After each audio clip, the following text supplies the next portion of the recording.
നമ്മുടെ വാഴ്ത്തപ്പെട്ട കർത്താവ് തൻ്റെ ഐഹിക ജീവകാലത്തിൻ്റെ പരിസമാപ്തിയിൽ വിരിച്ചൊരുക്കിയ ഒരു മുറിക്കകത്ത് അന്ത്യ അത്താഴത്തിന് പെസഹ ആചരണത്തിന് ശിഷ്യന്മാരുമായി ഒരുമിച്ച് സമ്മേളിക്കുമ്പോൾ അവിടെ നടന്ന കാര്യങ്ങളാണ് യോഹന്നാൻ 13 രേഖപ്പെടുത്തിയിരിക്കുന്നത്. യേശു കർത്താവ് അത്താഴത്തിൽ നിന്ന് എഴുന്നേറ്റു, തൻ്റെ മഹത്വത്തിൻ്റെ മേൽവസ്ത്രം ഊരിമാറ്റി, അരയിൽ ഒരു തുവർത്തെടുത്ത് ചുറ്റി, പാത്രത്തിൽ വെള്ളമെടുത്ത് ശിഷ്യന്മാരുടെ പാദങ്ങൾ കഴുകുകയാണ്.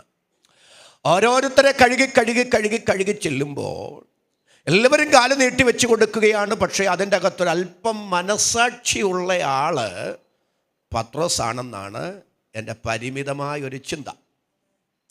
പത്രോസിൻ്റെ അടുക്കൽ വരുമ്പോൾ അദ്ദേഹം തിരിച്ചു പ്രതികരിക്കുന്നു, അങ്ങൻ്റെ കാൽ കഴുകുന്നുവോ? ഞാൻ ഒരു നാളും അതിന് സമ്മതിക്കില്ല. അങ്ങനെ പറയാൻ കാരണം അന്നത്തെ സാമൂഹ്യ പശ്ചാത്തലത്തിൽ അനേകം യജമാനന്മാരുടെ കാലുകൾ ദാസന്മാർ കഴുകുന്നത് പത്രോസ് കണ്ടിട്ടുണ്ട്. അനേകം ഗുരുക്കന്മാരുടെ കാലുകൾ ശിഷ്യന്മാർ കഴുകുന്നത് ഇദ്ദേഹം കണ്ടിട്ടുണ്ട്. എന്നാൽ ഇവിടെ ഇതാ എല്ലാവരുടെയും ഗുരുനാഥൻ, സകലരുടെയും യജമാനൻ ശിഷ്യന്മാരുടെ പാദങ്ങൾ കഴുകുകയാണ്. അതിനോട് മാനസികമായി പൊരുത്തപ്പെടാൻ ത്രാണിയില്ലാതെ ആശ്ചര്യപരതന്ത്രനായി പത്രോസ് പറയുന്നു, ഒരു നാളും അരുത് കർത്താവേ, ഞാൻ അതിന് അനുവദിക്കില്ല. യേശു അതിന് പറയുന്ന 2 മറുപടികൾ യോഹന്നാൻ 13 നമ്മൾ വായിച്ചു. അതാണ് നമ്മുടെ പ്രമേയം. എല്ലാവരും എൻ്റെ മുഖത്ത് നോക്കിയിരുന്നാൽ മതി, വ്യക്തമാക്കാം. യേശു കർത്താവ് പത്രോസിനോട് പറയുന്നു, പത്രോസേ, ഞാൻ നിന്നെ കഴുകുന്നില്ലെങ്കിൽ നിനക്ക് എന്നോടുകൂടെ പങ്കില്ല. ഒരു നല്ല ആമേനൊന്ന് പറഞ്ഞ്. പത്രോസേ, ഞാൻ നിന്നെ കഴുകുന്നില്ലെങ്കിൽ നിനക്ക് എന്നോടുകൂടെ പങ്കില്ല. ഞാനും നീയുമായി ഒരു ബന്ധവുമില്ല, ഞാനും നീയുമായി ഒരു കൂട്ടായ്മയുമില്ല, ഞാൻ നിന്നെ കഴുകുന്നില്ലെങ്കിൽ. അങ്ങനെയാണെങ്കിൽ ഈ ഉപവാസ പ്രാർത്ഥനയുടെ 18ാമത്തെ പകൽ പ്രാരംഭത്തിൽ നാം ചിന്തിക്കാൻ ആഗ്രഹിക്കുന്നത് ദൈവവുമായുള്ള നമ്മുടെ ബന്ധത്തിൻ്റെ തെളിവെന്ത്, ഭക്തിയുടെ അളവുകോൽ എന്ത്, ആത്മീയതയുടെ മാനദണ്ഡം എന്ത്? ഭക്തിയെ, ആത്മീയതയെ, ദൈവവുമായുള്ള ബന്ധത്തെ ഒരിക്കലും വികലമായി ചിന്തിക്കരുത്. എന്നോട് ചേർന്ന് എത്ര പേർക്ക് ആമേൻ പറയാൻ കഴിയും? ഭൗതിക നേട്ടകോട്ടങ്ങളോ ജീവിതത്തിൻ്റെ ഉയർച്ച താഴ്ചകളോ സമ്പത്തോ ദാരിദ്ര്യമോ രോഗമോ സൗഖ്യമോ ഇതൊന്നുമല്ല പ്രിയരേ. ദൈവവുമായുള്ള ബന്ധത്തിൻ്റെ തെളിവ്, ഭക്തിയുടെ അളവുകോൽ, ആത്മീയതയുടെ മാനദണ്ഡം, അതിനപ്പുറത്ത് കർത്താവിങ്കിൽ നിന്ന് പ്രാപിക്കുന്ന കഴുകലാണ്. എന്നോട് ചേർന്ന വാക്കിന് ആമേൻ പറയാൻ കൃപയുള്ള എത്ര ദൈവമക്കൾ ഈ പകൽ ഇതിനകത്ത് വന്നിട്ടുണ്ട്. അവർക്കായി ഞാൻ ദൈവത്തെ സ്തുതിക്കുന്നു. ഞാനൊന്ന് വ്യക്തമാക്കി തരാം. ആരോടാ കർത്താവ് ഇത് പറയുന്നേ? പത്രോസിനോടാ പറയുന്നത്. ഞാൻ ഈ പറയുമ്പോൾ എന്നോട് മുഷിച്ചിൽ വിചാരിക്കരുത്. പ്രാരംഭത്തിൽ നമുക്ക് ഇങ്ങനെ ഒന്ന് പോയേ പറ്റൂ. ഭക്തിയെ, ആത്മീയതയെ, ദൈവവുമായുള്ള ബന്ധത്തെ പലരും തെറ്റിദ്ധരിച്ചിട്ടുള്ള ഒരു കാലത്താണ് നാം ജീവിക്കുന്നത്.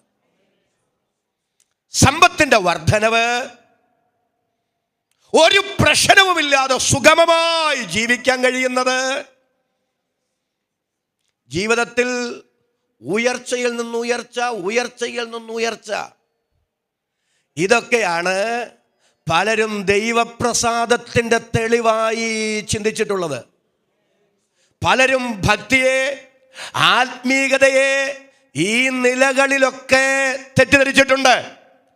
ഒരിക്കലും തെറ്റായ ചിന്ത നമ്മുടെ അകത്ത് കയറരുത്. പിന്നീട് ഞാൻ വ്യക്തമാക്കിക്കോളാം ആ കാര്യം. നിങ്ങൾ ഇപ്പോൾ ടെൻഷനൊന്നും അടിക്കണ്ട, മറുവശമുണ്ട്, ഞാൻ ആ ഭാഗത്തോട്ട് വരാം. പക്ഷേ കർത്താവുമായി ഉള്ള കഴുകലാണ് ദൈവവുമായുള്ള ബന്ധത്തിൻ്റെ തെളിവ്. സാമ്പത്തിക നേട്ടകോട്ടങ്ങളല്ല. ഒരു നല്ല ആമേനെന്ന് പറയാവോ? ഉയർച്ച താഴ്ചകളല്ല. നിങ്ങളുടെ ജീവിതത്തിൽ ഉണ്ടാകുന്ന പ്രതിസന്ധി ഇല്ലായ്മകളല്ല ദൈവവുമായുള്ള ബന്ധത്തിന്റെ തെളിവ്. തെളിയിക്കാൻ ഞാൻ കർത്താവ് ഇത് പത്രോസിനോട് പറയും. ലൂക്കോസിന്റെ സുവിശേഷം വായിക്കേണ്ട, എല്ലാവരും എന്നെ നോക്കിയിരുന്നാൽ മാത്രം മതി. 5-ാം അധ്യായം. പത്രോസിനെ ഒരു പരാജയത്തിന്റെ രാത്രി ഉണ്ടായി. പരാജയത്തിന്റെ രാത്രി ഉണ്ടായി എന്ന് പറയുന്നതിനേക്കാൾ തമ്പുരാൻ ഉണ്ടാക്കി കൊടുത്തെന്ന് പറയുന്നതാ ശരി. എല്ലാവരും ചിന്തിച്ചെന്നോട് വരണേ. ഗലീലക്കടലിൽ ധാരാളം മീനുണ്ട്, അല്ലേ? ഉണ്ടോ? ഒന്ന് പറയുന്നേ. ഉണ്ട്. അതിൻ്റെ തെളിവല്ലേ? പിറ്റേ ദിവസം പടകിന്റെ വലത്തുഭാഗത്ത് വല ഇറക്കാൻ പറഞ്ഞപ്പോ പത്രോസിന്റെ വല നിറയെ, അവന്റെ പടക് നിറയെ. പിന്നീട് ഞാൻ വ്യക്തമാക്കിക്കോളാം. കൂട്ടാളികളുടെ പടകും കൂടെ മാടി വിളിച്ച് അതിലും കൂടെ നിറയ്ക്കത്തക്ക നിലയിൽ മീൻ കൊടുത്തു. അപ്പൊ മീൻ ഇല്ലാഞ്ഞിട്ടല്ല, മീനുണ്ട്. 2, പത്രോസ് വല വീശാഞ്ഞിട്ടാണോ? നമ്മളൊക്കെ ആണെങ്കിൽ 1 അല്ലേ 9, അല്ലേ? വല ഇറക്കി പ്രയോജനമില്ലാതെ വരുമ്പോൾ നമ്മൾ വല മടക്കി വെച്ചിട്ട് നമ്മുടെ പണിക്ക് പോകും. നല്ല ആമേനെന്ന് പറയും. പക്ഷെ പത്രോസ് കർത്താവിനോട് പറയുന്നത്, നാഥ, ഞങ്ങൾ രാത്രി മുഴുവൻ അധ്വാനിച്ചെന്ന. അധ്വാനത്തിനൊത്ത് റിസൾട്ട് ഇല്ലാതിരുന്നിട്ടും നിരാശയും മടുപ്പും അകത്ത് കയറി വല വലിച്ചെറിഞ്ഞേച്ച് പത്രോസ് പോയില്ല. ചിലപ്പോഴൊക്കെ പ്രതീക്ഷിക്കുന്നതിനനുസരിച്ചൊരു റിസൾട്ടൊക്കെ ഉണ്ടാകാതെ വരും കേട്ടോ. അതിൻ്റെ അകത്തൊക്കെ വിശ്വാസം വേണ്ട, ദൈവം വേണ്ട, ഈ മാർഗം വേണ്ട, പ്രാർത്ഥന വേണ്ട എന്നൊക്കെ പറഞ്ഞ് വലിച്ചെറിഞ്ഞ് ഇട്ടേച്ചു പോകരുത്. ദൈവത്തിന് സ്തോത്രം. ഇത് നേട്ടങ്ങൾക്കനുസരിച്ച് കൈയടിക്കാനുള്ളതല്ല. തിക്താനുഭവങ്ങൾ ഉണ്ടെങ്കിലും പ്രതീക്ഷിക്കുന്ന റിസൾട്ടുകൾ ഇല്ലെങ്കിലും അവസാനത്തോളം ഹല്ലേലൂയ ദൈവത്തെ സേവിക്കാൻ ഒരു മനസ്സ് എനിക്ക് തരണം മെന്ന് ആത്മാവിൽ സ്തോത്രം ചെയ്ത് പറയുന്ന എത്ര പേര് ഇതിനകത്ത് വന്നിട്ടുണ്ട്? അവർക്കായി ഞാൻ ദൈവത്തിന് സ്തോത്രം ചെയ്യുന്നു. അവസാനത്തോളം സഹിച്ചു നിൽക്കുന്നവൻ.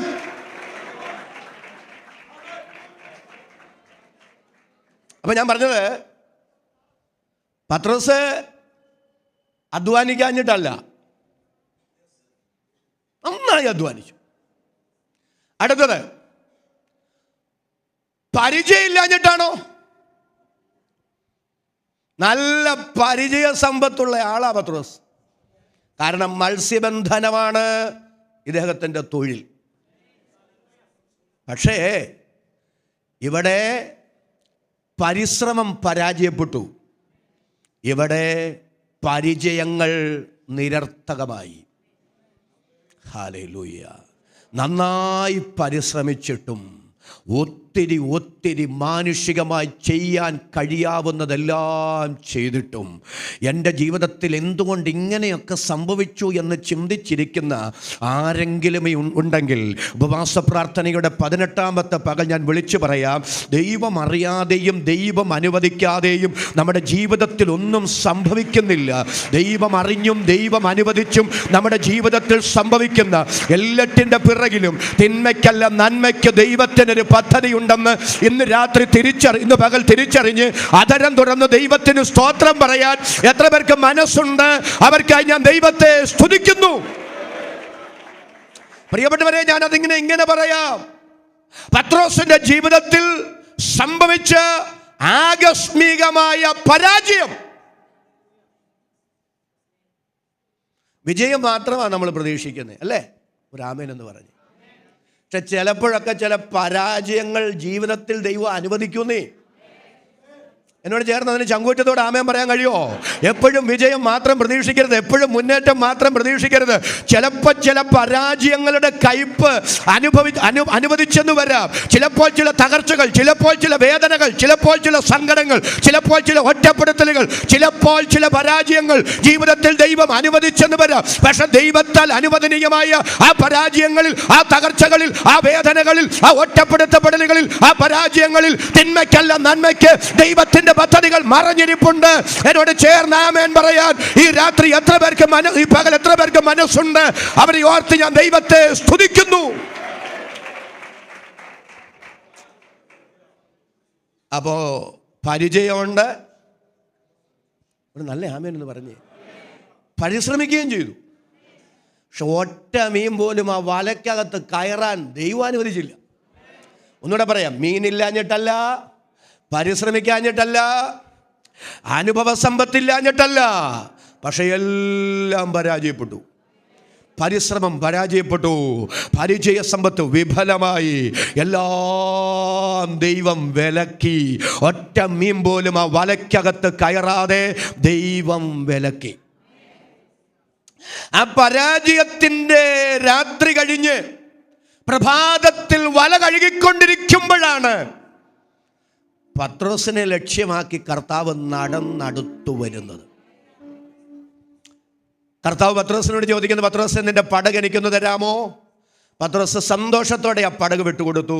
കർത്താവ് പറയുന്നു, കരയിൽ നിന്ന് അല്പമൊന്ന് നീക്കാമോ? ആ പടകിൽ നിന്ന് പുരുഷാരത്തോട് കർത്താവ് വചനം പ്രസംഗിച്ചു. അനന്തരം കർത്താവ് പറയുന്നു, പത്രോസേ, പടകിൻ്റെ വലത്തുഭാഗത്ത് വലയിറക്ക്. ഞാൻ മുമ്പേ പറഞ്ഞതുപോലെ അവൻ്റെ വല നിറയെ, അവൻ്റെ പടക് നിറയെ, കൂട്ടാളികളുടെ പടകും കൂടെ മാടി വിളിച്ച് അതിലും കൂടെ നിറയ്ക്കത്തക്ക നിലയിൽ എൻ്റെ ദൈവം അവനെ അനുഗ്രഹിച്ചു. ഈ പകൽ ഞാൻ ഈ പറയുന്നൊന്ന് ശ്രദ്ധിച്ച് കേട്ടോണം. പത്രോസേ, നീയെ കഴിഞ്ഞ രാത്രി മുഴുവൻ അധ്വാനിച്ചിട്ടും ഒറ്റ മീൻ പോലും കിട്ടിയില്ല. കിട്ടാതിരുന്നിട്ടും നീ പരിശ്രമം വേണ്ടെന്ന് വെച്ചില്ലല്ലോ. നീ അധ്വാനിച്ചുകൊണ്ടേയിരുന്നില്ലേ? അതെല്ലാം കണ്ട ഒരു ദൈവമുണ്ട്. സ്തോത്രം, സ്തോത്രം, സ്തോത്രം. ഇന്ന് രാത്രി എൻ്റെ പ്രിയരെ, ദൈവം നമ്മളെ മറക്കുകയല്ല കേട്ടോ. നമ്മുടെ കണ്ണുനീരും നമ്മുടെ പ്രാർത്ഥനയും നമ്മുടെ ഉപവാസവും കർത്താവിനോടുള്ള നമ്മുടെ സ്നേഹവുമെല്ലാം അതിൻ്റെ ആഴത്തിൽ അറിയുന്നൊരു ദൈവം ഇന്ന് പകൽ ഉയരത്തിൽ ഉണ്ടെന്ന് തിരിച്ചറിഞ്ഞ് അതരം തുറന്ന് ദൈവത്തിന് സ്തോത്രം പറയാൻ എത്ര പേർക്ക് മനസ്സുണ്ട്? അവർക്കായി ഞാൻ ദൈവത്തെ സ്തുതിക്കുന്നു. പത്രോസ് എവിടെ പരാജയപ്പെട്ടെന്ന് അവൻ ചിന്തിച്ചോ? പത്രോസ് എവിടെ പരാജയപ്പെട്ടെന്ന് മറ്റുള്ളവരെ വിധി എഴുതിയോ? അതേ കടലിൽ, അതേ സ്ഥലത്ത് അവൻ്റെ തല ഉയർത്തിപ്പിടിക്കത്തക്ക നിലയിൽ, അവൻ്റെ പടകും വലയും നിറയത്തക്ക നിലയിൽ അവൻ്റെ പരാജയത്തെ ദൈവം മാറ്റിയെങ്കിൽ ഇന്ന് രാത്രി ഇന്ന് പകൽ എത്ര തകർച്ചകളാണെങ്കിലും, കനത്ത പരാജയങ്ങളാണെങ്കിലും, ഏത് തകർച്ചകളെയും മാറ്റാൻ, ഏത് പരാജയങ്ങളെയും പരിഹരിക്കാൻ, ഏത് പ്രതിസന്ധിക്കും പരിഹാരം തരാൻ വിശ്വസ്തനായൊരു ദൈവത്തെ ഈ ഉപവാസ പ്രാർത്ഥനയിൽ ഇന്ന് പകൽ ഞാൻ പരിചയപ്പെടുത്തുകയാണ്. ആ നാമമാണ് കർത്താവായ യേശുക്രിസ്തു. ഞാൻ നന്ദിയോടെ ഒരു വാചകം പറയുകയാണ്. പത്രോസേ, ഒരു രാത്രി നീ അധ്വാനിച്ചിട്ടൊന്നും കിട്ടിയില്ല. പക്ഷെ തമ്പുരാനത് കണ്ടപ്പോഴുണ്ടല്ലോ, ഒരു രാത്രിയല്ല, 9 രാത്രി നീ അധ്വാനിച്ചാൽ നിനക്ക് കിട്ടാത്തത്. ഒറ്റ ദിവസം കൊണ്ട്, ഒറ്റ വലയിറക്കുകൊണ്ട് തമ്പുരാൻ ആ പ്രശ്നങ്ങളെ മുഴുവൻ പരിഹരിച്ചു. ദൈവം ആ പ്രതിസന്ധികൾക്കെല്ലാം പരിഹാരം വരുത്തി. പ്രിയരെ, ദൈവത്തിന് നിമിഷങ്ങൾ മതി, ദൈവത്തിന് മിനിറ്റുകൾ മതി. നമ്മുടെ ഏത് വലിയ പ്രതിസന്ധികളെയും പരിഹരിക്കാൻ ദൈവത്തിന് അധിക സമയം വേണ്ട. എത്ര നിരാശകൾ മാറ്റിവെക്ക്, ടെൻഷനുകൾ മാറ്റിവെക്ക്, എന്നിട്ട് സ്തോത്രം ചെയ്ത് പറ, എൻ്റെ ദൈവത്താൽ അസാധ്യമായതൊന്നുമില്ല. ദൈവത്താൽ പരിഹരിക്കപ്പെടാത്ത പ്രശ്നങ്ങളില്ല, ദൈവത്താൽ മാറാത്ത തകർച്ചകളില്ല, ദൈവത്താൽ നിറയപ്പെടാത്ത ശൂന്യതകളില്ല, ദൈവത്താൽ നിവരപ്പെടാത്ത പരാജയങ്ങളുമില്ല. പക്ഷേ ഇത് നിങ്ങൾ എഴുതി വെച്ചോണം. പത്രോസേ, നിന്റെ പടക് നിറഞ്ഞത്, നിന്റെ വല നിറഞ്ഞത് നിന്റെ പരിശ്രമം കൊണ്ടല്ല, നിന്റെ പരിചയം കൊണ്ടുമല്ല. എല്ലാവരും ഒന്ന് നല്ലൊരു ആമേൻ പറഞ്ഞേ, എൻ്റെ കൃപ കൊണ്ടാ. എല്ലാവരും ആ കരങ്ങൾ മുകളിലേക്ക് ഉയർത്തിപ്പിടിച്ചു സ്തോത്രം ചെയ്ത് പറ. ഞാൻ ഇവിടം വരെ വന്നത്, എൻ്റെ തലമുറ ഇവിടം വരെ വന്നത് ഞങ്ങളുടെ കഴിവ് കൊണ്ടല്ല, മിടുക്ക് കൊണ്ടല്ല, യോഗ്യത കൊണ്ടല്ല, ഞങ്ങളുടെ വിദ്യാഭ്യാസ ബഹുത്വം കൊണ്ടുമല്ല. നമ്മുടെ താഴ്ചയിൽ നമ്മെ ഓർത്തവനെ, അങ്ങ് നല്ലവനല്ലോ, അങ്ങയുടെ ദയ എന്നേക്കുമുള്ളത്.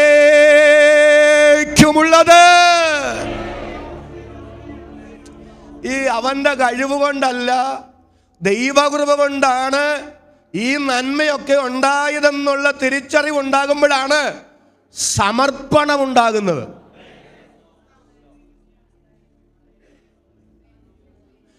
ഈ നമ്മൾ അറിയാതെ നമ്മുടെ തലയ്ക്കകത്ത് നമ്മൾ ആരൊക്കെയോ ആണെന്ന് അങ്ങ് തോന്നും. എപ്പോഴാണെന്നറിയാവോ?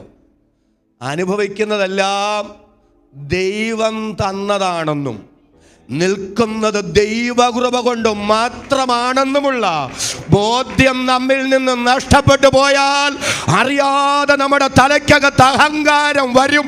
അതുണ്ടാകാൻ ഇടവരാതെ വന്നത്, നിൽക്കുന്നത്, ഇന്ന് അനുഭവിക്കുന്നത് എല്ലാം ദൈവത്തിന്റെ കൃപയാണ്.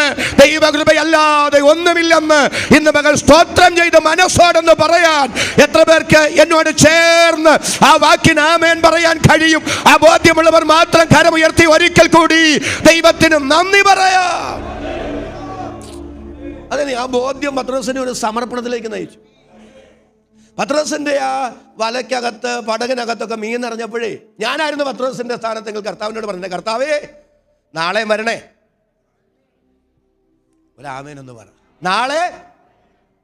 ഇപ്പൊ എൻ്റെ വലയ്ക്കകത്തും പടകിനകത്തും ഒക്കെ ഇത്രയും മീൻ നിറഞ്ഞത് കുറച്ച് പേര് കണ്ടുകൊണ്ട് നിൽക്കുക. അവന്മാരെ നാളെ കർത്താവിനെ അടിച്ചുകൊണ്ട് പോകാൻ സാധ്യതയുണ്ട്. അതുകൊണ്ട് ആള് മാറി അങ്ങോട്ടെങ്ങും പോവല്ലേ, എൻ്റെ പടകിൽ തന്നെ കയറണേ. കാരണം കർത്താവ് പടകിൽ കയറിയ കൈ നനയാതെ പത്രോസിന് മീൻ കിട്ടും അല്ലേ? ഒരു നല്ല ആമേൻ എന്ന് പറയും. പക്ഷേ നാളെ കർത്താവിനെ കൊണ്ട് തൻ്റെ പടക് നിറയ്ക്കാനല്ല പത്രോസ് നോക്കിയത്. ഒരു നല്ല ആമേനൊന്ന് പറ.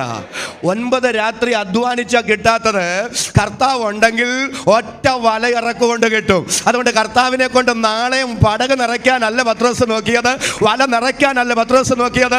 കർത്താവിനോട് പത്രോസ് പറയുന്നത്, കർത്താവേ ഞാൻ പാപിയായോ ഒരു മനുഷ്യനാണ്, എന്നെ വിട്ടു പോകണമേ. അർഹതയില്ലാത്ത നന്മകൾ, അർഹതയില്ലാത്ത അനുഗ്രഹങ്ങൾ പടകിനകത്ത് കയറിയപ്പോ, വലയ്ക്കകത്ത് കയറിയപ്പോ തന്റെ കഴിവ് കൊണ്ടല്ല, തന്റെ മിടുക്ക് കൊണ്ടല്ല, തന്റെ യോഗ്യത കൊണ്ടല്ല, ദൈവത്തിന്റെ കൃപ കൊണ്ടാണെന്ന് പത്രോസ് തിരിച്ചറിഞ്ഞപ്പോ സമ്പൂർണമായി ദൈവം മുമ്പാകെ ഒരു വിധേയത്വമാണ്, സമർപ്പണമാണ് പത്രോസിനുണ്ടായത്. ഇന്ന് ഈ ഉപവാസ പ്രാർത്ഥനയുടെ 18ാമത്തെ പകൽ എത്ര പേര് സ്തോത്രം ചെയ്ത് പറയും, എന്റെ കർത്താവേ അങ്ങേ അധികം സ്നേഹിക്കുന്ന, അങ്ങേ അധികം ബഹുമാനിക്കുന്ന, അങ്ങേ അധികം ആദരിക്കുന്ന അങ്ങയുടെ മുമ്പാകെ ദൈവമേ സമ്പൂർണമായി വിധേയപ്പെടുന്ന ഒരു സമർപ്പണ ക്രിസ്തീയ ജീവിതം നയിക്കാൻ എനിക്ക് കൃപ തരണമേ. എന്നോട് ചേർന്ന് ആമേൻ പറയാൻ ഈ പകൽ എത്ര പേർക്ക് മനസ്സുണ്ട്? അവർക്കായി ഞാൻ ദൈവത്തെ സ്തുതിക്കുന്നു.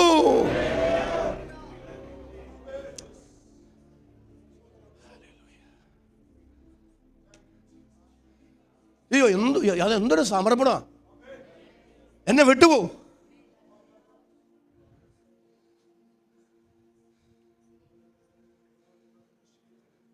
ദൈവത്തെ അടുത്തറിയും തോറും,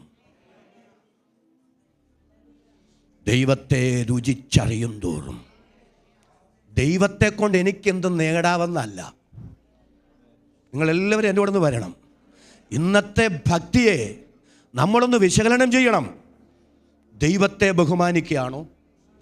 ദൈവത്തെ സ്നേഹിക്കുകയാണോ? ദൈവത്തെ ആദരിക്കുകയാണോ? അതോ ദൈവത്തെ കൊണ്ട് എനിക്കെന്തും നേട്ടം, ദൈവത്തെ എൻ്റെ വ്യക്തിപരമായ നേട്ടങ്ങൾക്കുള്ള ഒരൊറ്റമൂലിയായി ചിന്തിക്കുന്ന വികലമായ ആത്മീകതകളുടെ നടുവിൽ ഇന്ന് പകലൊരു പൊളിച്ചെടുത്തുണ്ടാകട്ടെ. എനിക്കെന്തെൻ്റെ ദൈവത്തെ കൊണ്ട് നേട്ടമെന്നല്ല, എൻ്റെ ദൈവത്തിൻ്റെ മുൻപാകെ എന്നെ തന്നെ സമ്പൂർണമായി ഒന്ന് വിധേയപ്പെടുത്തി തരാൻ, സമർപ്പിച്ചു തരാൻ കർത്താവേ ഞാൻ ഒരുക്കമാണെന്ന് ആത്മ ആത്മാവിൽ സ്തോത്രം ചെയ്ത് പറയാൻ മനസ്സുള്ള ദൈവമക്കൾ കരമടിച്ച അധരങ്ങൾ തുറന്ന് അല്പനിമിഷം ദൈവത്തിന് സ്തോത്രം ചെയ്യാം. ഇന്ന് പകൽ ദൈവം മുമ്പാകെ സമ്പൂർണമായി സമർപ്പിക്കപ്പെടുന്ന, വിധേയപ്പെടുന്ന ഒരാത്മമണ്ഡലം തുറന്നു വരട്ടെ.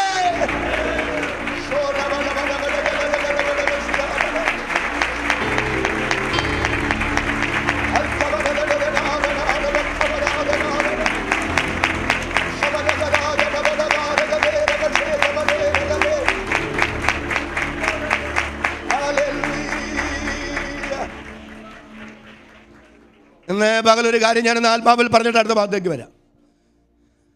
ചില പരാജയങ്ങളൊക്കെ ദൈവം എന്തിനാ തരുന്നറിയാവോ? പ്രതീക്ഷിക്കാത്ത ആകസ്മികമായ ചില തകർച്ചകളിലൂടെ, നൊമ്പരങ്ങളിലൂടെ ചിലപ്പോഴൊക്കെ ദൈവം നമ്മെ കടത്തിവിടും. സ്തോത്രം പറഞ്ഞേ എൻ്റെ പ്രിയരേ, ആ പരാജയമാ പത്രോസിനെ കർത്താവിങ്കിലേക്ക് നടത്തിയത്. ആ പരാജയത്തിൻ്റെ രാത്രി അന്ന് എന്തിനാ സംഭവിച്ചെന്ന് പത്രോസിന് മനസ്സിലായില്ല. എന്നാൽ വർഷങ്ങൾ ചിലത് കഴിഞ്ഞു കേട്ടോ. പെന്തക്കോസ്തിൽ പത്രോസ് പ്രസംഗിക്കുമ്പോഴേ ഒറ്റ പ്രസംഗത്തെ 3000 പേരാ സ്നാനപ്പെടാൻ തയ്യാറായി നിൽക്കുന്നേ. പത്രോസ് നടന്നു പോകുമ്പോൾ നിഴലെങ്കിലും ഒന്ന് പതിക്കാൻ രോഗികളെ വീഥികളിൽ കൊണ്ട് കിടത്തുകയാണ്. നിഴല് തട്ടിയ ദൈവമനുഷ്യൻ്റെ ശുശ്രൂഷയിൽ രോഗികൾ സൗഖ്യമാകുകയാണ്. ഒറ്റ പ്രസംഗത്തിൽ 3000 പേരെ മുക്കുന്ന പത്രോസിനെ എല്ലാവർക്കും അറിയൂ. പത്രോസ് നടന്നു പോകുമ്പോൾ നിഴൽ തട്ടി രോഗികൾ സൗഖ്യമാകുന്നത് എല്ലാവർക്കും അറിയൂ. പക്ഷേ പത്രോസിനെ ഈ പത്രോസാക്കാൻ എൻ്റെ ദൈവം കൊടുത്തൊരു പരാജയത്തിൻ്റെ രാത്രിയുണ്ട്. ആ പരാജയത്തിൻ്റെ രാത്രി അന്ന് എന്തുകൊണ്ടാണ് സംഭവിച്ചെന്ന് പിന്നീട് ആ പത്രോസിന് മനസ്സിലായത്. അന്ന് സമൃദ്ധി ഉണ്ടായിരുന്നെങ്കിൽ, അന്ന് ഞാൻ വല വീശിയപ്പോൾ എനിക്ക് മീൻ കിട്ടിയിരുന്നെങ്കിൽ, എൻ്റെ പടകും എൻ്റെ വലയും എൻ്റെ സമൃദ്ധിയുമായി ഞാൻ പോയിരുന്നെങ്കിൽ ഒരിക്കലും എൻ്റെ കർത്താവിനെ കണ്ടെത്താൻ കഴിയുമായിരുന്നില്ല. എന്നാൽ എൻ്റെ പരാജയമാണ്, എൻ്റെ ജീവിതത്തിൻ്റെ പരാജയത്തിൻ്റെ കനത്ത രാത്രിയാണ് എൻ്റെ രക്ഷിതാവിനെ തേടി വരാൻ കാരണം. എൻ്റെ രക്ഷിതാവിനെ ഞാൻ അറിയാൻ, രക്ഷിതാവിൻ്റെ മുമ്പാകെ എന്നെ തന്നെ സമർപ്പിക്കപ്പെടാൻ എനിക്കിട വന്നത് ആ പരാജയത്തിൻ്റെ രാത്രിയാണ്. ഇന്ന് പകൽ ഞാൻ സ്തോത്രം ചെയ്തു പറയുന്നു, ഇന്നത്തെ നിങ്ങളുടെ ശോധനകൾ, ഇന്നത്തെ നിങ്ങളുടെ ചില വേദനകൾ ദൈവത്തിന്റെ പദ്ധതിക്കനുസരിച്ച് നിങ്ങളുടെ മാളകളെ രൂപപ്പെടുത്താനുള്ള ദൈവിക വഴിത്താരകളാണെങ്കിൽ ആ പ്രതിസന്ധി മാറാനല്ല, ആ പ്രതിസന്ധിയിലെ ദൈവഹിതം തികച്ചെടുക്കണമെന്ന് ആത്മാവിൽ സ്തോത്രം ചെയ്ത് പ്രാർത്ഥിക്കുന്ന എത്ര ദൈവമക്കൾ ഇതിനകത്ത് വന്നിട്ടുണ്ട്. ഈ പകൽ ദൈവത്തിന്റെ പരിശുദ്ധാത്മാവ് ചിലരോട് അതിശക്തമായി വചനത്തിന്റെ ദൂത് കൈമാറുകയാണ്.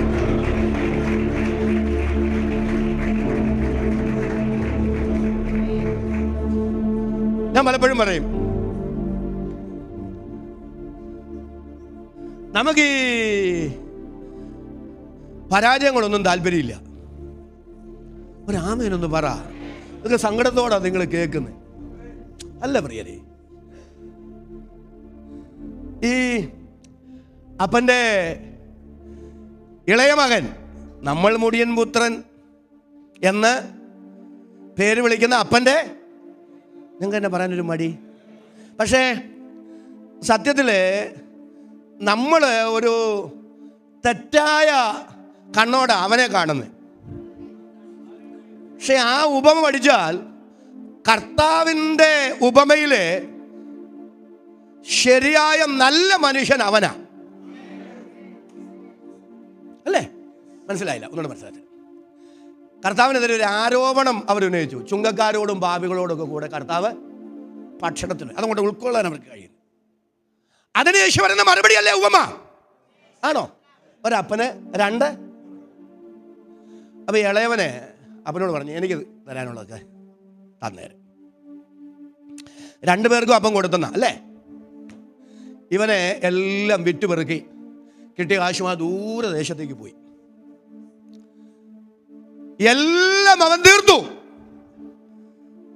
പണം ഉണ്ടായിരുന്നപ്പോൾ കൂട്ടുകാരുണ്ട്, എല്ലാം ഉണ്ട്. പക്ഷേ ഒരു സുപ്രഭാതത്തിൽ അവൻ എല്ലാം നഷ്ടപ്പെട്ടു. എല്ലാം നഷ്ടപ്പെട്ടപ്പോൾ കൂടെ ഉണ്ടായിരുന്നവരും വിട്ടുപോയി. അവസാനം അവനൊരു തൊഴിലില്ലാതെ വന്നു. കാരണം പോക്കറ്റിലെ കാശ് തീർന്നു.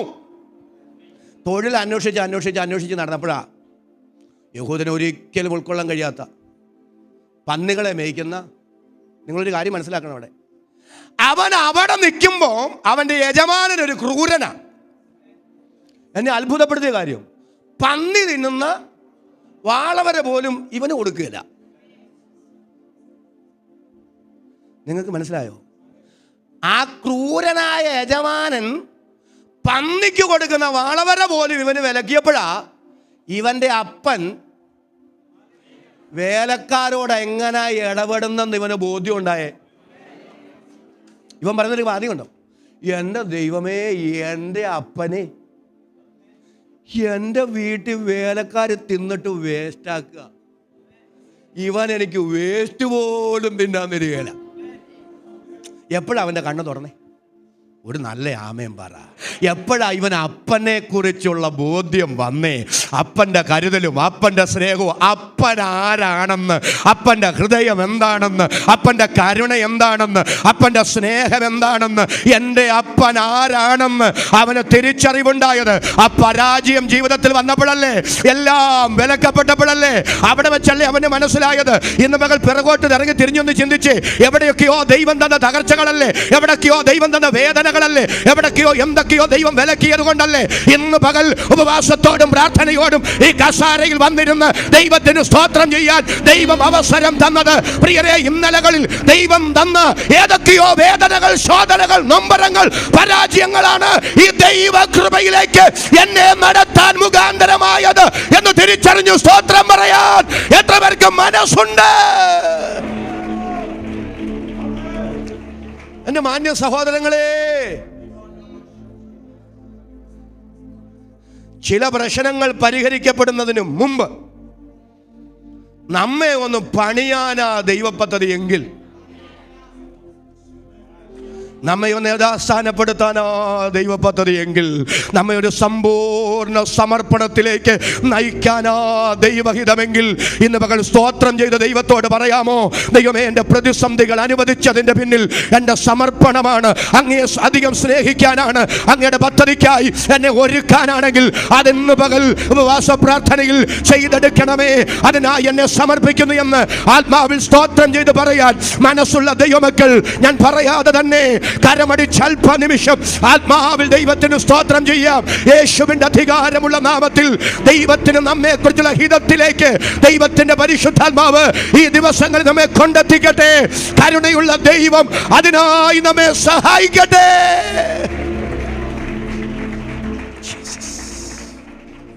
ആ ഭാഗത്തേക്ക് ഞാൻ ഒരു ആശയക്കുഴപ്പം കൊണ്ട് നിങ്ങൾ പോകണ്ട. അവിടെ പറയുന്ന അപ്പൻ്റെ ഇളയ മകൻ നമ്മളാ. രാമേനെന്ന് പറ, ജാതികളാ. കാരണം ജാതികളോടും കൂടെ ഭക്ഷണം കഴിക്കാൻ പോയതിനല്ലേ, ചുങ്കക്കാരോടും ഭാവികളോടും കൂടെ അവനാ ഇവൻ. മറ്റവൻ യഹൂദന്റെ പ്രതിനിധിയാ. ആര്? മൂത്ത മകൻ, സ്വയനീതിക്കാരൻ. അവൻ പറഞ്ഞു, ഞാൻ അപ്പ. നിങ്ങളെല്ലാവരും എൻ്റെ കൂടെ വരണേ.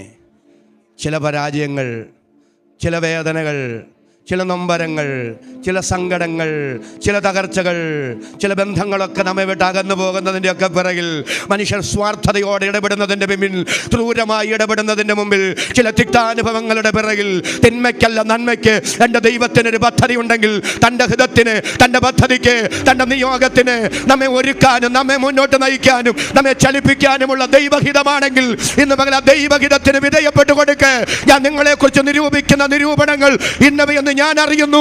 അവ തിന്മയ്ക്കായുള്ള നിരൂപണങ്ങളല്ല, നന്മയ്ക്കായുള്ളവയത്രേ എന്ന് യഹോവയുടെ അരുളപ്പാട്. ഇന്ന് പകൽ ഉപവാസ പ്രാർത്ഥനയിൽ ചില വ്യക്തികളോട് ദൈവത്തിന്റെ പരിശുദ്ധാത്മാവ് സംസാരിക്കുകയാണ്. നിങ്ങളുടെ ശോധനകളുടെ പിറകിൽ, വേദനകളുടെ പിറകിൽ തിന്മയ്ക്കല്ല നന്മയ്ക്ക് ദൈവത്തിന് ഒരു പദ്ധതി ഉണ്ട്.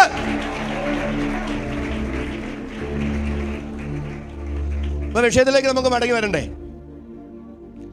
പത്രോസിന്റെ പടക് നിറഞ്ഞു, വല നിറഞ്ഞു. കഴിവുകൊണ്ടല്ല, അധ്വാനം കൊണ്ടല്ല, പരിചയം കൊണ്ടല്ല, ദൈവകൃപ കൊണ്ട്. പക്ഷെ പത്രോസേ, ഒരു കുഴപ്പമുണ്ട്. ഞാനും നീയുമായുള്ള ബന്ധത്തിൻ്റെ തെളിവ് നിന്റെ നിറയപ്പെട്ട വലയല്ല. നിന്റെ നിറയപ്പെട്ട പടകല്ല, നീ എന്നിൽ നിന്ന് പ്രാപിക്കുന്ന കഴുകലാണ്. നിന്റെ വല നിറച്ചത് ഞാനാണ്, നിന്റെ പടക് നിറച്ചത് ഞാനാണ്, നിന്റെ പരാജയത്തെ മാറ്റിയത് ഞാനാണ്. പക്ഷെ അതുകൊണ്ട് ഞാനും നീയുമായുള്ള ബന്ധം ഉറപ്പിച്ചു എന്ന് ചിന്തിക്കരുത്. നിറയപ്പെട്ട പടകല്ല, നിറയപ്പെട്ട വലയല്ല ഞാനും നീയുമായുള്ള ബന്ധത്തിന്റെ തെളിവ്. അതിനപ്പുറത്ത് നീ എന്നിൽ നിന്ന് പ്രാപിക്കുന്ന കഴുകലാണ്. ഈ ഉപവാസ പ്രാർത്ഥനയുടെ 18ാമത്തെ പകൽ ഞാൻ ആത്മനിയോഗത്തോടെ വിളിച്ചു പറയുകയാണ്, ഭൗതിക നിറവുകളല്ല ദൈവവുമായുള്ള ബന്ധത്തിന്റെ തെളിവ്. അതിനപ്പുറത്ത് കർത്താവിൽ നിന്ന് പ്രാപിക്കുന്ന കഴുകലാണ്. അതരം തുറന്ന് ആമേൻ പറയാൻ എത്ര പേർക്ക് മനസ്സുണ്ട്? ഒരാഴമായ കഴുകപ്പെടൽ ഈ യോഗത്തിൽ ദൈവാത്മാവ് ചെയ്യട്ടെ. പ്രസംഗിക്കുന്ന എന്റെ മേൽ, പ്രസംഗം കേൾക്കുന്ന നിങ്ങളുടെ മേൽ ഇന്ന് മകൾ ദൈവത്തിന്റെ പരിശുദ്ധാത്മാവ് അത് ചെയ്യട്ടെ. എല്ലാവരും അതരങ്ങൾ തുറന്ന് ആത്മാവിൽ അല്പനിമിഷം ഒന്ന് സ്തോത്രം ചെയ്യുക. എല്ലാ കരങ്ങളും അടിച്ച് എല്ലാ അധരങ്ങളും തുറന്ന് അല്പനിമിഷം നന്ദിയോടെ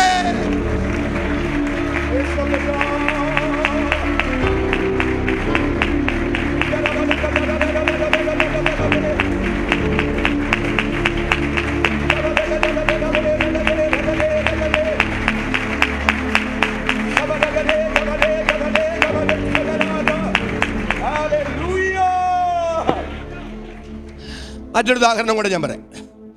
പത്രോസിന്റെ ജീവിതത്തിൽ നിന്ന് തന്നെ. 5 അപ്പവും ആരാന്ന് ആരാ പറഞ്ഞ 5 അപ്പവും 2 മീനിൻ്റെയും കാര്യം? ഇവിടെ പറഞ്ഞു. എല്ലാവരും ശ്രദ്ധിച്ചേ. 5 അപ്പവും 2 മീനും കൊണ്ട് കർത്താവ് ഒരു നല്ല ആമേൻ പറഞ്ഞു പറ 5000 പുരുഷന്മാരെ, സ്ത്രീകളുടെയും കുട്ടികളുടെയും സംഖ്യ അവിടെ പറയുന്നില്ല. അതുകൊണ്ട് നമുക്ക് ഒരു സംഖ്യ എടുപ്പ് നടത്തണ്ട. ഏതായാലും ഒരു കാര്യം സത്യമാണ്, പുരുഷന്മാരെക്കാൾ കൂടുതലാകാനാണ് സാധ്യത. ആര് പറ? സ്ത്രീകളും. കാരണം വേദവസം ഒരിക്കലും കർത്താവ് ചെയ്ത അത്ഭുതങ്ങളെല്ലാം ഒരിക്കലും പെരുപ്പിക്കാറില്ല, പരിമിതപ്പെടുത്താറേ ഉള്ളൂ. ഒരു നല്ല ആമേനൊന്ന് പറ. ഒരിക്കലും അതെന്ത് ചെയ്യാറില്ല. നിങ്ങൾ എന്നോട് വരുന്നില്ല. അപ്പം 5000 പുരുഷന്മാർ അത്ര എടുക്കട്ടെ. ഈ 5000 പുരുഷന്മാർ തിന്ന് തൃപ്തരായി. അവസാനം എത്രയാ മിച്ചം വന്നെന്നറിയോ? നിങ്ങളെല്ലാവരും കൊണ്ട് വരുന്നില്ല. എൻ്റെ കൂടെ വരുന്നില്ലെന്ന് പറഞ്ഞാൽ എൻ്റെ ആശയത്തോട് ചേർന്ന് വരുന്നില്ല. അവസാനം മിച്ചം വന്നത് 12. അതന്നെ 12 കൊട്ട മിച്ചം വരാൻ കാരണം. അതെന്നാ 13 കൂടാഞ്ഞേ? അതെന്താ 11 കുറയാഞ്ഞേ? എനിക്ക് മനസ്സിലായൊരു കാര്യം ഞാൻ പറയാം. വിളമ്പിയത് 12 പേരാ. ഒരു ആമേനെന്ന് പറഞ്ഞു. കർത്താവ് ഒരിക്കലും പറഞ്ഞില്ല വിളമ്പിക്കോ വിളമ്പിക്കോ വിളമ്പിക്കോ. വിളമ്പി കഴിയുമ്പോൾ ഓരോ കൊട്ടയപ്പം തരാമെന്ന് ആരോടും പറഞ്ഞില്ല. അവസാനം ഞങ്ങൾക്ക് ഓരോ കൊട്ട കിട്ടുമെന്നുള്ള പ്രതീക്ഷയിലല്ല ഇവർ വിളമ്പിയതും. പ്രതിഫലേച്ഛ കൂടാതെ അവരെ ഏൽപ്പിച്ചത് അവർ വിശ്വസ്തയോടെ ചെയ്തു. വിശ്വസ്തയോടെ ഏൽപ്പിച്ചത് ചെയ്യുന്നവന് മിച്ചം കൊടുക്കുക ദൈവത്തിന്റെ നീതിയാണ്. തിരുവെഴുത്ത് പറയുന്നു, എല്ലാവരും സ്തോത്രം ചെയ്തെന്ന് പറ. വിശ്വസ്തത ഭൂമിയിൽ നിന്ന് മുളയ്ക്കുന്നു. എന്നോട് ചേർന്ന് ആമേൻ പറയാൻ എത്ര പേർക്ക് മനസ്സുണ്ട്? നീതി സ്വർഗത്തിൽ നിന്ന് നോക്കുന്നു.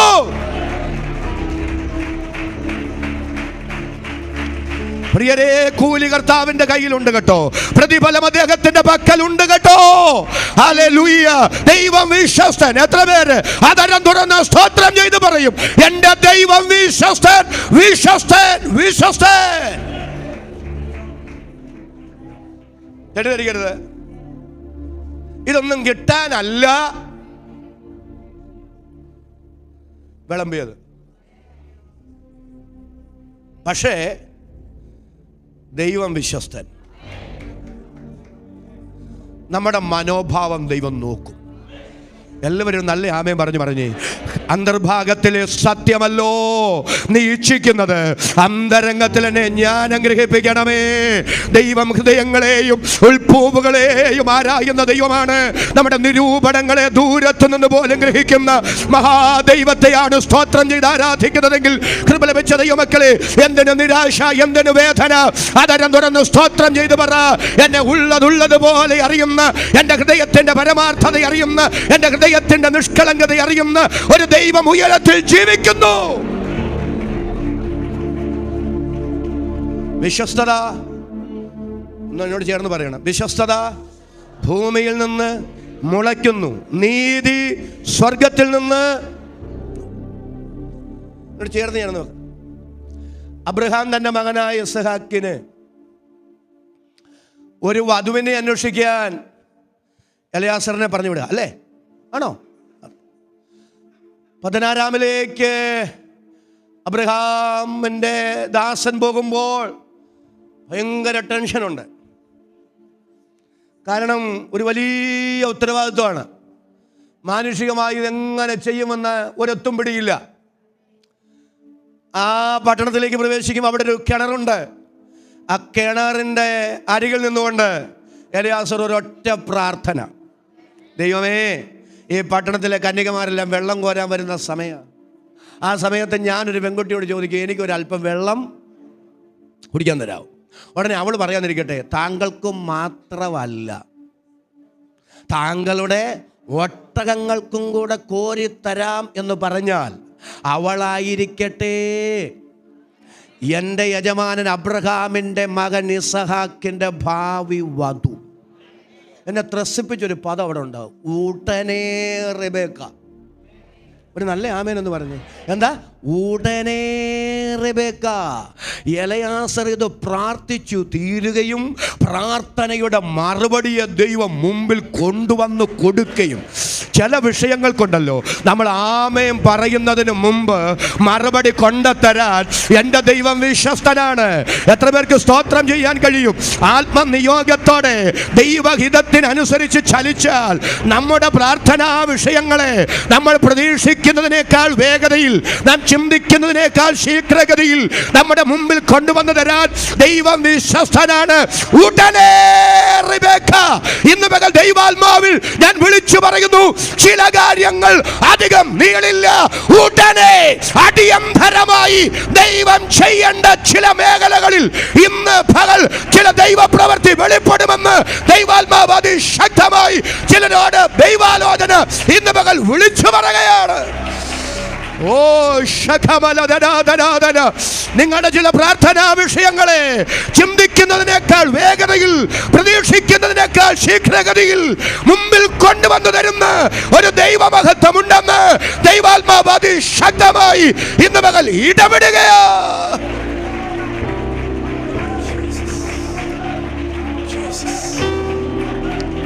Glory, hallelujah. Glory, hallelujah.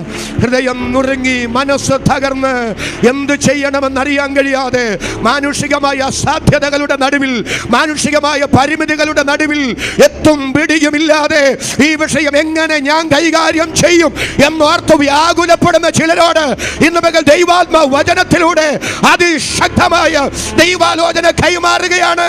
നീ വ്യാകുലപ്പെടുത്തുന്ന, നിന്നെ മാനുഷികമായി അലട്ടുന്ന, നിനക്ക് മാനുഷികമായി എത്തും പിടിയുമില്ലാത്ത, നിനക്ക് അപരിഹാര്യമെന്ന് നീ ചിന്തിക്കുന്ന ചില വിഷയങ്ങളിൽ ഉടനെ ചില ദൈവ പ്രവർത്തികൾ പ്രതീക്ഷിച്ചു കൊള്ളാൻ ദൈവാത്മാവ് അതിശക്തമായി ഇന്ന് പകൽ ഇടപെടുകയാ.